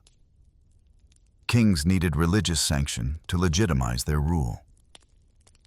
In this dance of mutual dependence, the spiritual welfare of individuals, particularly women whose existence complicated the neat narratives of virtue and vice, often became secondary to larger political concerns. Consider the case of a mistress who had converted to the king's newly reformed religion, abandoning the Catholicism of her birth to follow his break from Rome. When the political winds shifted and reconciliation with the old church became advantageous, she found herself in an impossible position. Her conversion, once praised as evidence of her devotion, was now seen as proof of her instability. The priests who had once welcomed her now questioned the sincerity of her faith. The absolution she sought became tangled in questions of political loyalty as much as spiritual purity. She responded by establishing what she called chapels of reconciliation, small religious houses where people who had found themselves on the wrong side of religious changes could worship without fear of political retribution.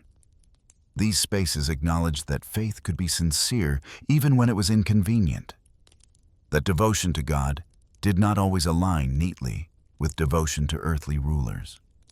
They offered a kind of spiritual neutrality in an age when religious identity was often indistinguishable from political affiliation.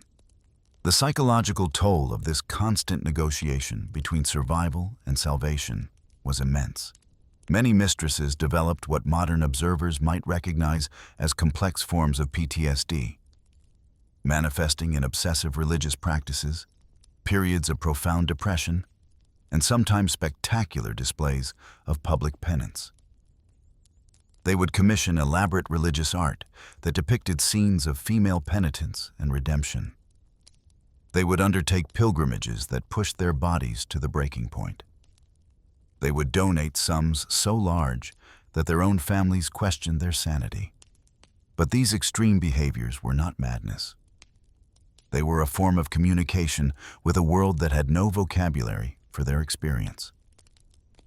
Through art and pilgrimage and spectacular charity, they were arguing for a more complex understanding of morality. They were insisting that survival could coexist with sanctity, that the women who had navigated royal courts with their dignity and lives intact deserved recognition not just as cautionary tales, but as examples of human resilience.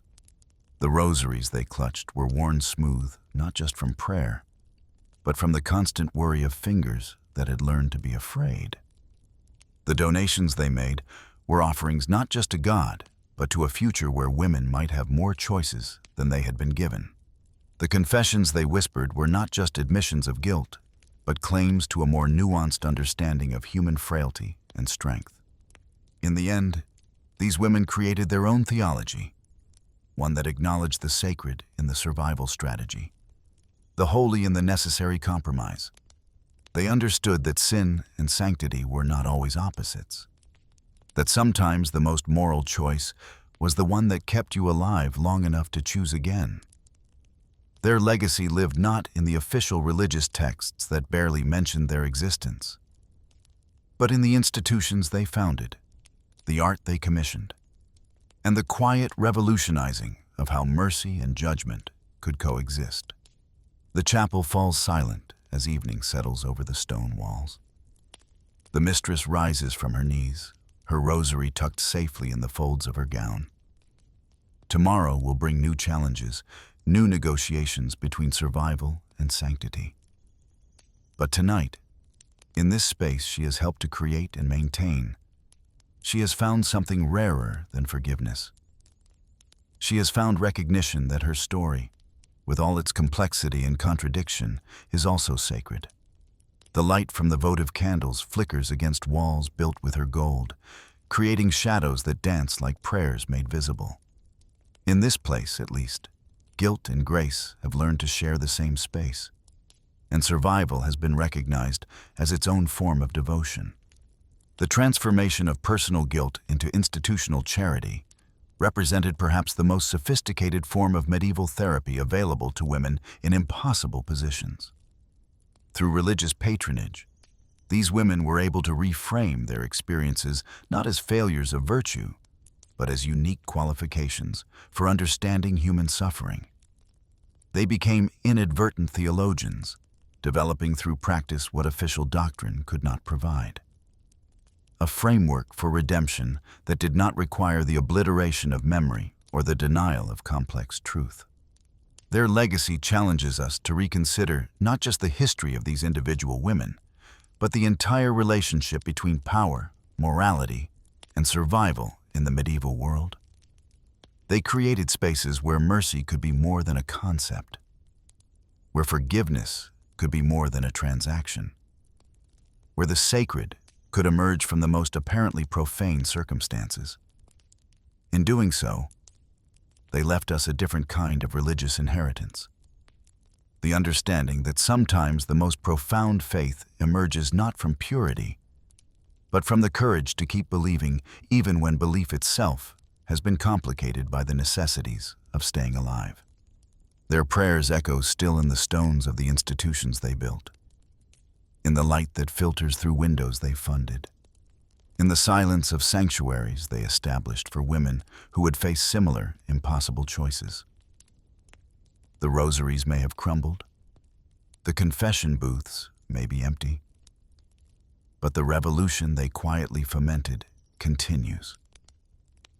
They proved that religious authority could be challenged not through heresy but through charity, that theological understanding could be deepened not through scholarship but through the lived experience of grace emerging from guilt. In the end, they created their own form of salvation. One bead, one prayer, one strategic act of mercy at a time. The morning light filters through the diamond-paned windows of your solar, casting fragments of golden illumination across the writing desk where secrets are born. Here, beneath layers of silk and protocol, behind the careful curtains of courtly etiquette, lies the most dangerous weapon in any royal court: correspondence. These are not official documents signed with fanfare and witnessed by chancellors. These are private letters, intimate confessions written in the dark hours when defenses fall and hearts speak in ink. These are the words that topple kingdoms, the phrases that echo through centuries, the sentences that should have been burned but somehow survived to whisper their scandals across time. A letter from a king to his beloved is more than mere paper and ink. It is a confession written in blood, a treaty signed with the heart, a document that transforms lovers into conspirators and queens into evidence. In the Tudor court, where every glance was measured and every word weighed against the scales of treason, these private correspondences existed in a liminal space between intimacy and politics, between desire and destruction. They were love letters that could start wars, apologies that could end dynasties, and promises that could reshape the very foundations of faith and power. Consider first the most famous surviving cache of royal correspondence: the 17 love letters from Henry VIII to Anne Boleyn, now housed in the Vatican's secret archives, where they rest like unexploded bombs in a museum of forgotten scandals. These letters, written between 1526 and 1528, chronicle the king's descent from casual interest to obsessive pursuit, from polite courtship to desperate pleading. They are masterpieces of royal vulnerability, each one more revealing than the last, exposing the human frailty beneath the divine right of kings. I beseech you to signify to me expressly your whole mind as to the love between us two, Henry writes in one, his desperation bleeding through the formal language like wine through white silk. The letters reveal a man accustomed to absolute obedience, suddenly confronted with absolute refusal. A king reduced to begging for what he had never been denied. They document not just the pursuit of a woman, but the unraveling of a monarch's certainty, The moment when the most powerful man in England discovered that power could not purchase love, only the performance of it. The very survival of these letters raises questions that historians still debate with the intensity of theologians arguing over Scripture. Why did Anne keep them? Did she understand their potential as evidence, as leverage, as insurance against the fickleness of royal favor? Or did she preserve them as talismans of a love she genuinely believed might transcend the brutal mathematics of dynasty and succession? Perhaps she simply could not bear to destroy the proof that the King of England had once humbled himself before her. Signing his letters with hearts and writing, "H seeks AB, no other R," in a cipher so obvious it reads like the graffiti of teenage infatuation. But these famous 17 men are merely the tip of an iceberg of correspondence that has largely vanished into the careful amnesia of historical revision. For every letter that survived, dozens were burned in fireplaces, hidden in hollowed-out prayer books, or dissolved into pulp by servants who understood that their continued employment depended on selective blindness. The letters that remain are the ones that escaped the purges, the overlooked fragments that slipped through the cracks of official forgetting. Consider the correspondence that almost certainly existed, but has never been found. Anne Boleyn's letters to Henry. Surely she responded to his passionate entreaties with words of her own, perhaps written in French, the language of sophistication, or in coded English that spoke in flowers and seasons and saints. Did she match his ardor or cleverly deflect it? Did she confess her own desires or calculate each word for maximum political effect? The absence of her voice in this correspondence is itself a kind of evidence. A silence that speaks volumes about the systematic erasure of women's words from the historical record. Yet fragments survive in unexpected places, discovered by accident in the bindings of other books, tucked behind paintings, or preserved in the collections of minor nobles who understood their value. A letter from Catherine of Aragon to her nephew Charles V, found in Spanish archives, reveals the depth of her pain. "I would rather die in England than live elsewhere, thinking that if I lived, I might somehow come to enjoy that which I have lost." These are not the words of a theological disputation, but of a woman betrayed, a wife replaced, a queen discarded like an unsatisfactory servant. The coded communications between royal mistresses and their allies form another layer of this hidden correspondence network. These women, operating in a world where their very existence could be construed as treason, developed elaborate systems of communication that read like innocent social correspondence while conducting serious political business. A letter about embroidery thread might contain information about troop movements. A discussion of roses in the garden could encode intelligence about enemy positions. These women were not just mistresses. They were unofficial ambassadors, intelligence gatherers, and sometimes the only conduits through which certain information could reach the king. Jane Seymour's correspondence with her brothers, Thomas and Edward, reveals the careful orchestration behind her seemingly modest ascent to the throne. Her letters, preserved in the family archives, show a woman far more politically astute than the gentle, submissive figure of popular imagination. She writes to Thomas with clear instructions about which nobles to cultivate, which gossip to spread, and how to position her as the virtuous alternative to the scandalous Anne Boleyn.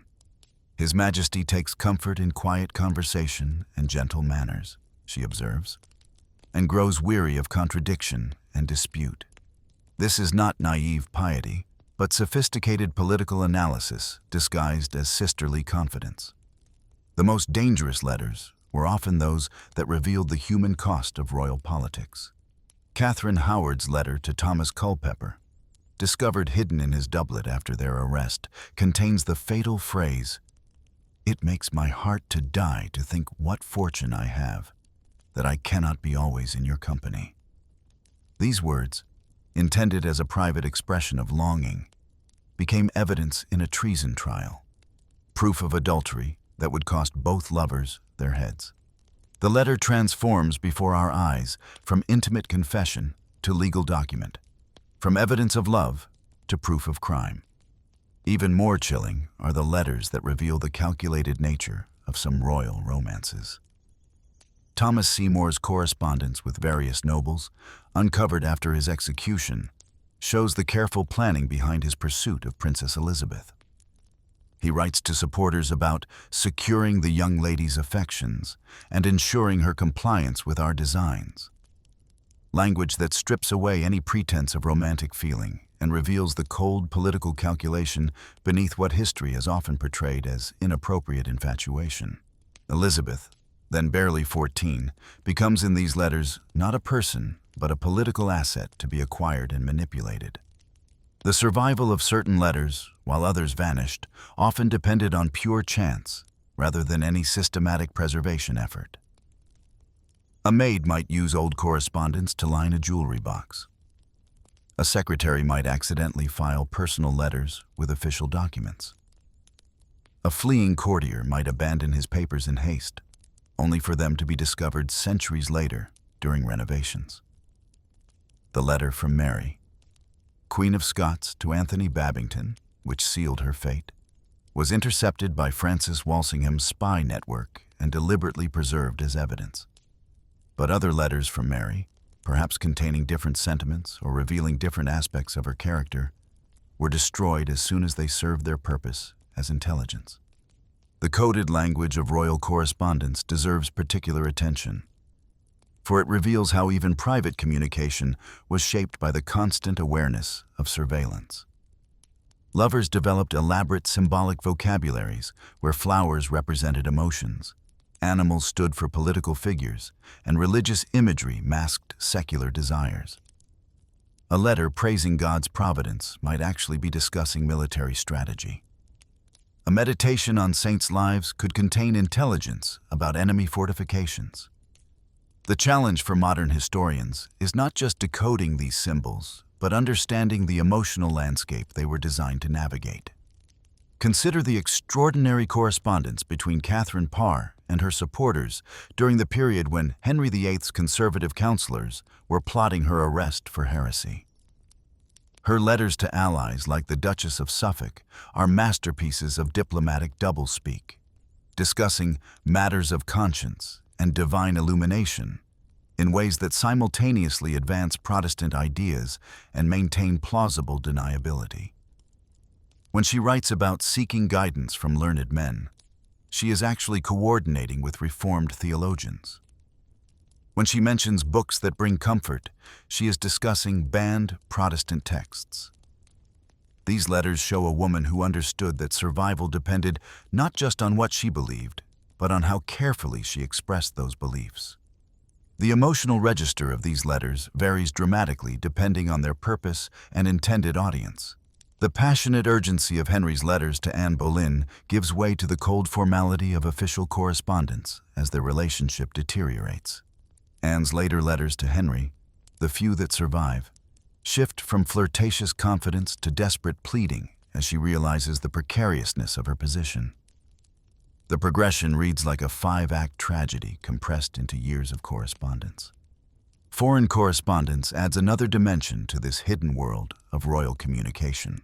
The letters between European monarchs about English affairs often reveal information deliberately concealed from English subjects. Charles V's correspondence with his ambassadors contains frank assessments of Henry's mental state, Anne Boleyn's influence, and the stability of the English crown. These letters, preserved in Spanish and Habsburg archives, provide an outside perspective on events that were carefully managed for domestic consumption. They reveal how much European powers understood about English royal scandals and how they planned to exploit the resulting instability.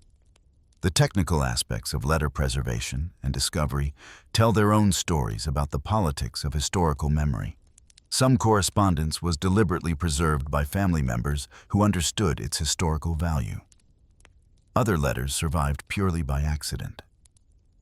The letters in the Vatican archives were likely acquired through diplomatic channels, possibly as bargaining chips in negotiations with Rome. Their preservation there, rather than in English archives, suggests the complex international implications of Henry's marital affairs. The physical condition of surviving letters often provides clues about their history. Some bear evidence of hasty concealment, torn edges, water stains, or burn marks from narrow escapes from destruction. Others show signs of careful preservation, special bindings, protective wrappings, or storage in metal containers. The contrast suggests different motivations for preservation. Some letters were hidden to protect the living, others were saved to remember the dead. Perhaps the most poignant category of surviving correspondence consists of letters written by those who knew they were facing death. Anne Boleyn's letter to Henry from the Tower, if it ever existed, has not survived. But we have fragments of similar correspondence from other condemned prisoners. These letters often struggle to balance dignity with desperation, maintaining formal courtesy while pleading for mercy. They reveal the psychological pressure of trying to find words that might save a life, while knowing that the wrong phrase could hasten death. The destruction of letters was often as politically significant as their creation. The systematic burning of correspondence after certain executions represents an attempt to control historical narrative, to ensure that only the official version of events would survive. Yet the very thoroughness of these destruction efforts sometimes backfired, drawing attention to what was being concealed and inspiring people to hide copies or fragments that might otherwise have been discarded as unimportant. The gendered nature of letter survival is particularly striking. Men's official correspondence was often preserved in government archives, but their personal letters were more likely to be destroyed. Women's letters, having less official status, were more likely to survive by accident.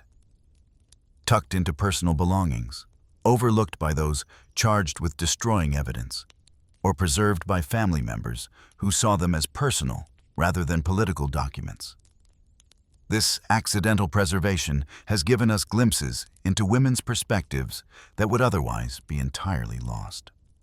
The impact of these surviving letters on subsequent historical interpretation cannot be overstated. Each new discovery forces historians to reconsider established narratives, to question accepted characterizations, and to acknowledge the complexity of relationships that official records reduce to simple formulas. Henry's letters to Anne Boleyn revealed a man far more emotionally vulnerable than the tyrannical image promoted by his own propaganda. Catherine of Aragon's correspondence showed a woman more politically sophisticated than the saintly but passive figure of popular imagination. The continuing discovery of royal correspondence reminds us that history is never truly settled, that new evidence can emerge at any time to complicate our understanding of past events. Every renovation of an old building, every examination of book bindings, every exploration of private archives holds the potential to uncover letters that have waited centuries to tell their stories. Modern technology has revolutionized the study of historical correspondence, allowing researchers to read letters that were previously illegible, to detect alterations and forgeries, and to trace the physical history of documents through scientific analysis. Ultraviolet light reveals faded ink.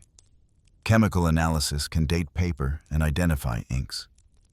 Digital enhancement can restore text damaged by water, fire, or simple age. These techniques have recovered voices that seemed permanently silenced. The ethical questions surrounding these letters remain complex. Should private correspondence be made public simply because it involves historical figures?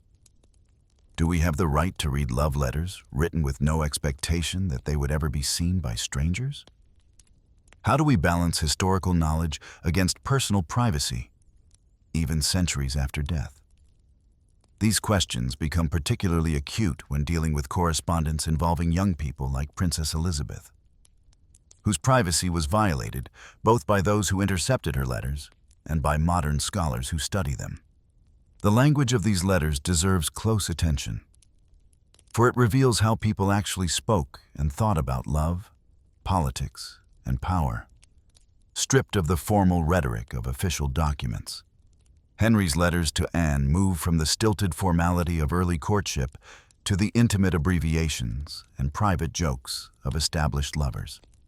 The evolution of their correspondence style mirrors the development of their relationship and provides insights into their personalities that no official record could match. The metaphorical language of royal correspondence often draws on religious imagery, not just as decoration, but as a way of elevating secular desires to sacred status. Lovers become saints, kisses become sacraments, and physical union is described in terms of spiritual communion. This language served multiple purposes. It satisfied the religious sensibilities of the age, provided a coded vocabulary for discussing physical desire, and elevated temporary passions to the level of eternal truths. The geographic distribution of surviving correspondence tells its own story about the political and cultural networks of the Tudor age. Letters preserved in Vatican archives reflect the international dimension of Henry's marital troubles. Correspondence found in Spanish collections reveals the Habsburg perspective on English affairs. Documents discovered in French libraries show how continental observers viewed the succession of English queens. Each location of preservation represents a different angle of vision on the same events.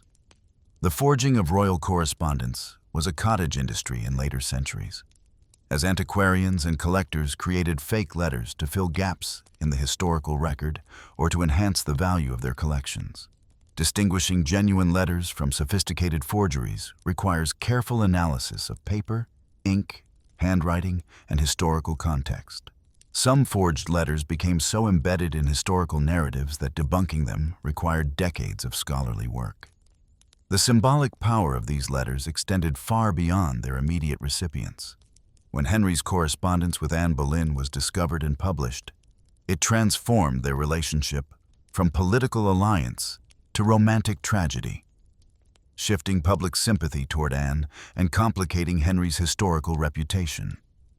The very existence of passionate love letters humanized figures who had been reduced to political symbols, making their fates seem more poignant and their choices more understandable.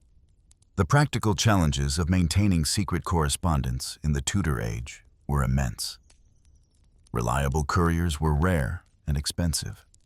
Interception was always possible, and the very act of writing could be construed as suspicious. Letters had to be written quickly, hidden carefully, and delivered secretly, often through chains of intermediaries who might not understand the significance of what they carried. The survival of any private correspondence from this period is testimony to the ingenuity and determination of those who created, transmitted, and preserved these documents. The emotional authenticity of surviving letters provides a counterweight to the carefully constructed public personas of royal figures. These private writings reveal doubts, fears, and vulnerabilities that official portraits and state documents were designed to conceal.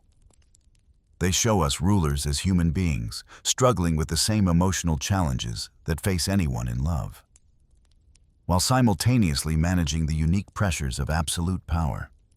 The coded elements in royal correspondence often relied on shared cultural references that modern readers may miss. Biblical allusions, classical mythology, and contemporary poetry all provided vocabularies for expressing sentiments that could not be stated directly. Understanding these letters fully requires not just linguistic skill, but cultural literacy in the intellectual world of Tudor England. The physical act of letter writing in the Tudor age was itself significant. The choice of paper, ink, and writing instrument conveyed messages about the writer's status and intentions. Personal letters from royalty often used specific papers or seals that recipients would recognize as authentic. The handwriting itself could be analyzed for signs of emotion, haste, or deliberate concealment. The networks of correspondence preservation often reflect family loyalties and political allegiances that persisted long after the original events. Noble families who remained Catholic might preserve letters that reflected poorly on Protestant reformers. Protestant families might save correspondence that documented Catholic persecution. These preservation patterns mean that surviving letters may provide a distorted sample of the original body of correspondence. The literary quality of royal correspondence varies dramatically, reflecting both the writer's education and their emotional state. Some letters are carefully crafted literary works, polished and revised before sending. Others are clearly spontaneous outpourings, full of grammatical errors and emotional inconsistencies that reveal the writer's genuine feelings more clearly than any polished prose could. The destruction of correspondence was often selective, with different people making different decisions about what to preserve. A woman might save love letters while destroying political correspondence. A man might preserve documents related to property while discarding personal communications. These individual choices, multiplied across hundreds of people over several centuries, shaped what survived to tell the story of Tudor royal relationships. The international dimensions of royal correspondence preservation reflect the complex diplomatic relationships of the Tudor age. Foreign courts collected English letters as intelligence assets. English diplomats abroad sometimes preserved correspondence that would have been destroyed at home. And marriage negotiations between kingdoms generated correspondence preserved in multiple archives across Europe. The gradual revelation of these letters over centuries has allowed each generation of historians to reinterpret Tudor history through the lens of contemporary values and concerns. Romantic letters dismissed as unimportant in the 18th century became central to Victorian interpretations of royal marriages. Correspondence ignored by male historians was rediscovered by feminist scholars seeking women's voices in the historical record. The technological challenges of preserving and studying fragile paper documents have shaped how we understand royal correspondence. Letters that were too damaged to read directly have been reconstructed through patient conservation work. Others have been lost entirely to fire, flood, or simple neglect. The accidents of preservation mean that our knowledge of royal relationships may be based on incomplete or unrepresentative samples of the original correspondence. The contemporary reception of published royal correspondence often reveals as much about the era of publication as about the original letters themselves. Victorian editions of Tudor love letters emphasized romantic sentiment while downplaying political calculation. Modern editions pay more attention to the strategic elements of personal relationships. Each generation finds in these letters what it expects to find, while often missing elements that seemed obvious to earlier or later readers. The legal implications of royal correspondence extended far beyond the immediate parties involved. Letters could serve as evidence in treason trials, as proof of foreign conspiracies, or as documentation of heretical beliefs. The knowledge that private letters might become public evidence inevitably shaped how they were written, adding layers of caution and calculation even to supposedly spontaneous communications. The social protocols governing royal correspondence were complex and constantly evolving. Who could write directly to whom?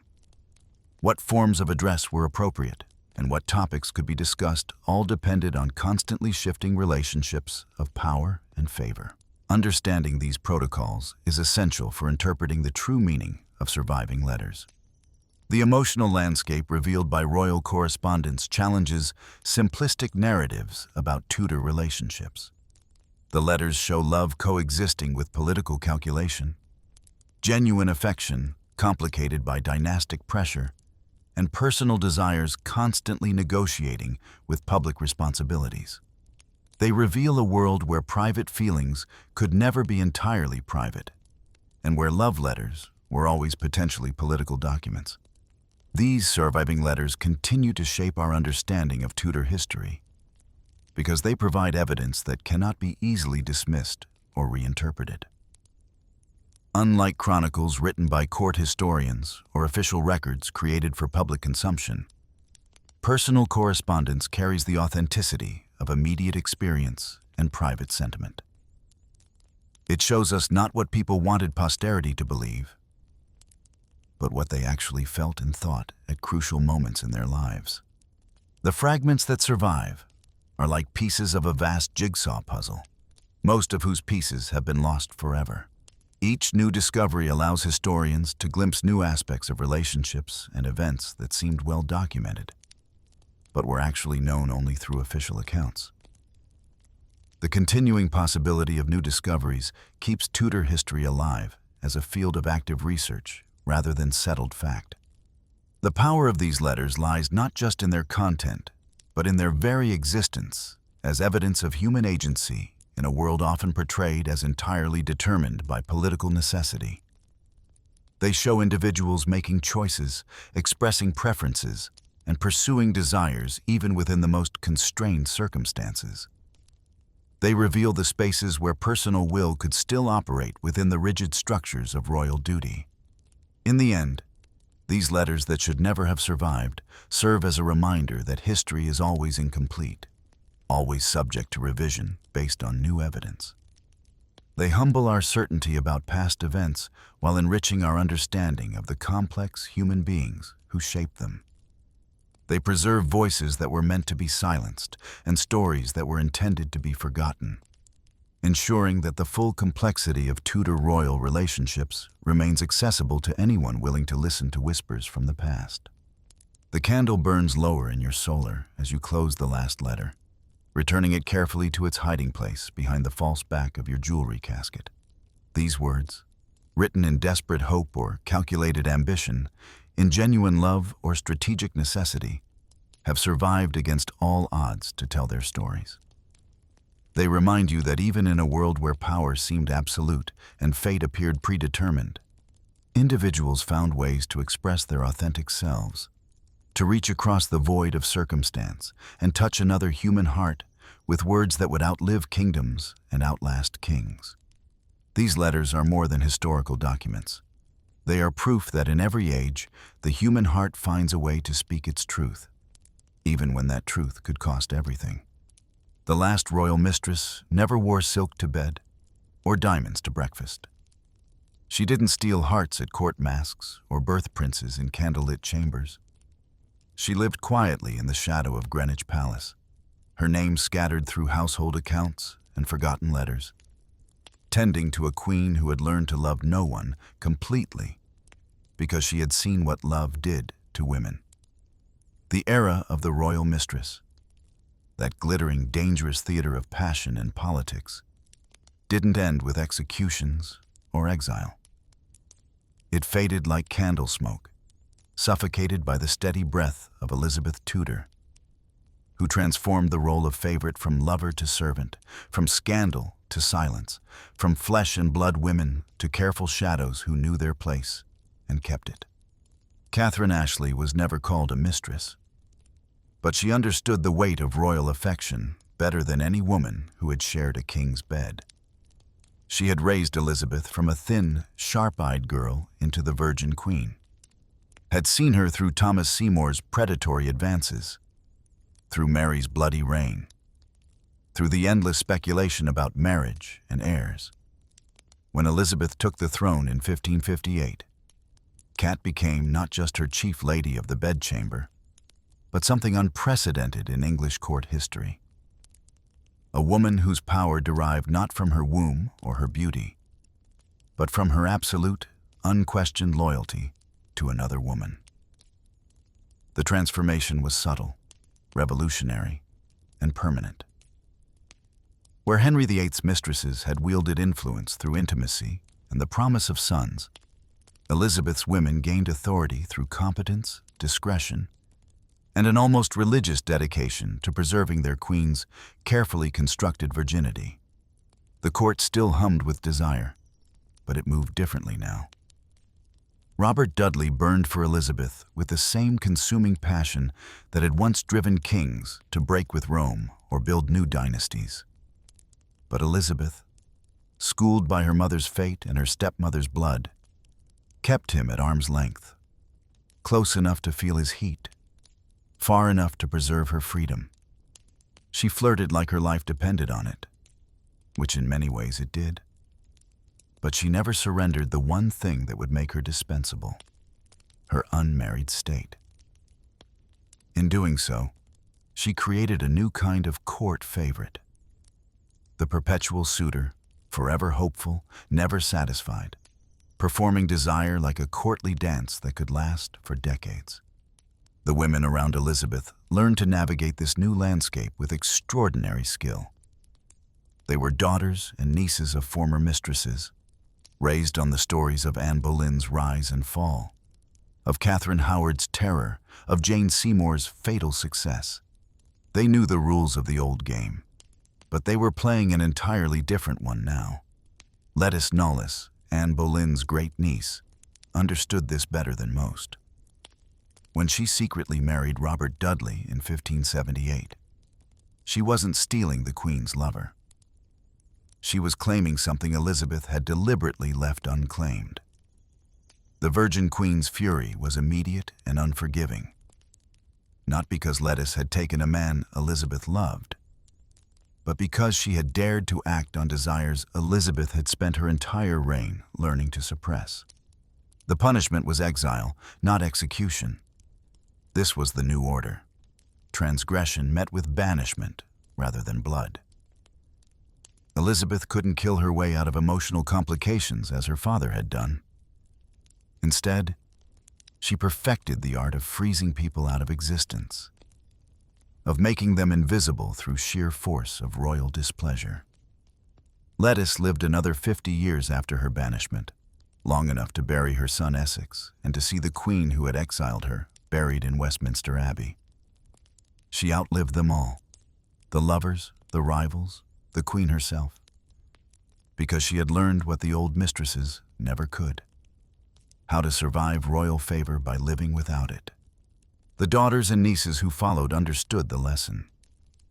They served Elizabeth not as potential lovers or breeding stock, but as companions, confidants, and executors of royal will. They managed her correspondence, maintained her wardrobe, guarded her reputation, and absorbed the overflow of maternal affection that the Virgin Queen could never openly acknowledge. Some, like Blanche Parry, devoted their entire lives to Elizabeth's service, dying unmarried and leaving their fortunes to the crown. Others, like the Howard sisters, married strategically within the Queen's approval, their romantic choices filtered through political necessity and royal preference. All of them learned to find fulfillment in reflected glory, to build identities around service rather than seduction. The men adapted too, though not always successfully. Christopher Hatton loved Elizabeth with the desperate devotion of a medieval knight, writing letters that burned with unfulfilled longing, decorating his home with symbols of her favor, dying unmarried rather than settle for any woman who wasn't his Gloriana.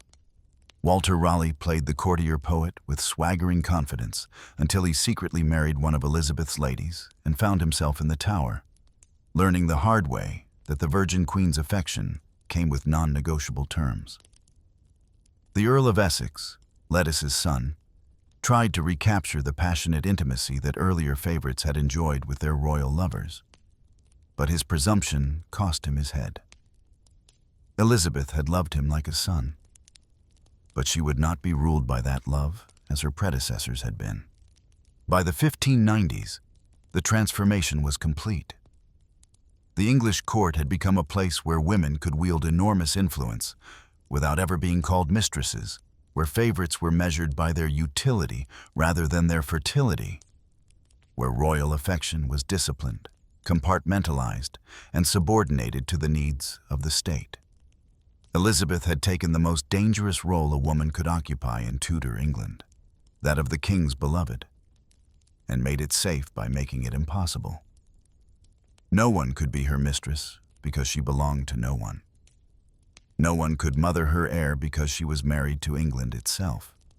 The irony was exquisite. The daughter of history's most notorious royal mistress had eliminated the role entirely, not through law or proclamation, but through the simple expedient of refusing to play by rules that had been written in women's blood. Elizabeth's ladies were governesses of power rather than prisoners of passion. They raised not royal bastards, but the next generation of courtiers, teaching their charges the new mathematics of influence. Competence plus discretion equals survival, while beauty plus ambition equals exile. When Elizabeth died in 1603, the last royal mistress died with her. Not Catherine Ashley, who had passed years earlier, but the very concept itself. James brought his own court culture from Scotland, one where royal favorites were male and the dangerous intimacy of earlier eras played out between king and duke rather than sovereign and lady. The age of Anne Boleyn and Diane de Poitiers, of royal women whose wombs were potential dynasties and whose bedchambers were chambers of state, was over. In its place rose a new tradition. Women who served power rather than embodying it, who gained influence through competence rather than conception, who understood that the surest way to keep royal favor was never to demand it become love.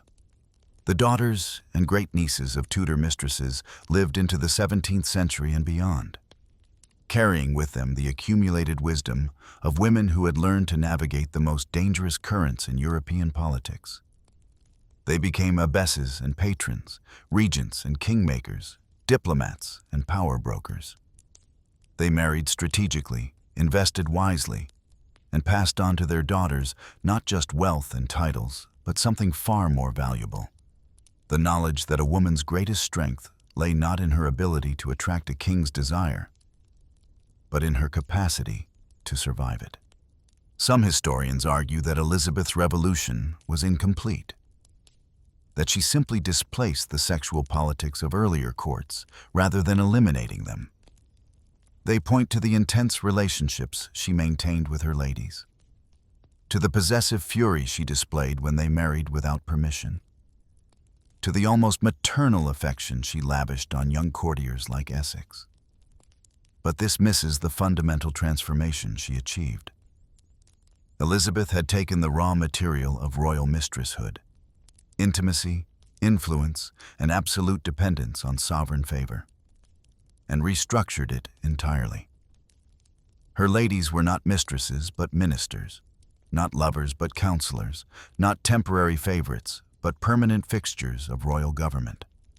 The echoes of this transformation rippled through European courts for generations. Other queens looked to Elizabeth's model when they sought to consolidate power without compromising their reputations. Other royal ladies learned that service could be more secure than seduction, that competence could outlast beauty, that the friendship of a queen might be worth more than the passion of a king. The tradition of the royal mistress didn't disappear entirely. Louis XIV would perfect it at Versailles, turning it into theatrical spectacle. But it never again carried the political weight it had possessed in Tudor England.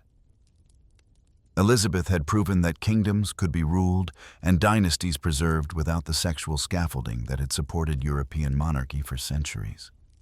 In the end, the last royal mistresses were teachers rather than temptresses, raising not the next generation of royal bastards, but the first generation of truly independent royal women. They were the quiet revolutionaries of their age, women who learned to find power in anonymity, influence in service, and security in the radical act of expecting nothing beyond what they had earned. They were the inheritors of Anne Boleyn's ambition and Catherine Howard's tragedy, but they were also something entirely new. Women who served the crown without surrendering themselves to it, who understood that the ultimate victory was not in capturing a king's heart, but in helping a queen rule her own. The age of the royal mistress ended not with a bang, but with a whisper, not with an execution, but with a choice. Elizabeth Tudor had looked at the wreckage of women's lives that littered her family's history and decided to write a different story entirely. She chose virginity over vulnerability, statecraft over seduction, and in doing so, she transformed not just her own reign, but the very nature of what it meant to be a woman in power.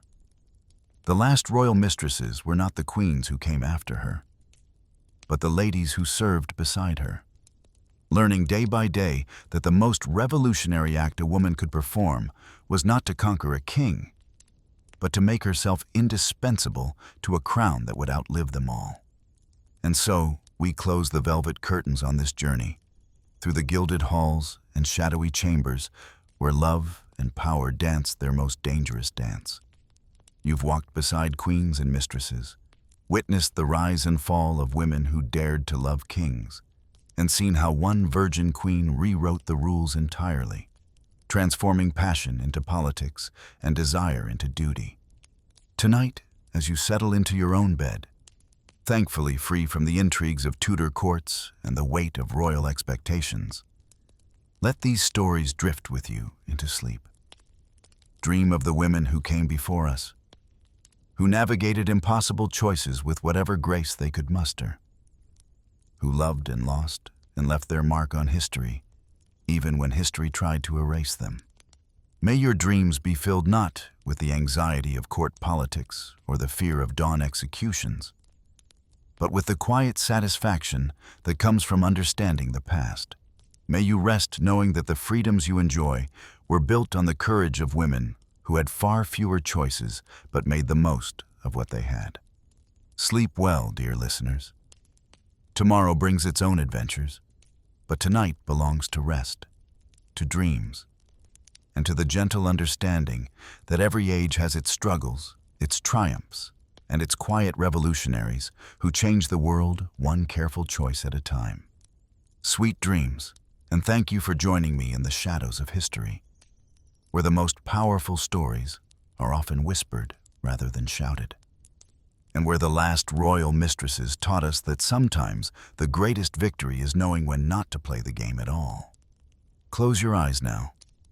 Let the Tudor ghosts rest, and let yourself rest too. Until next time, sleep peacefully.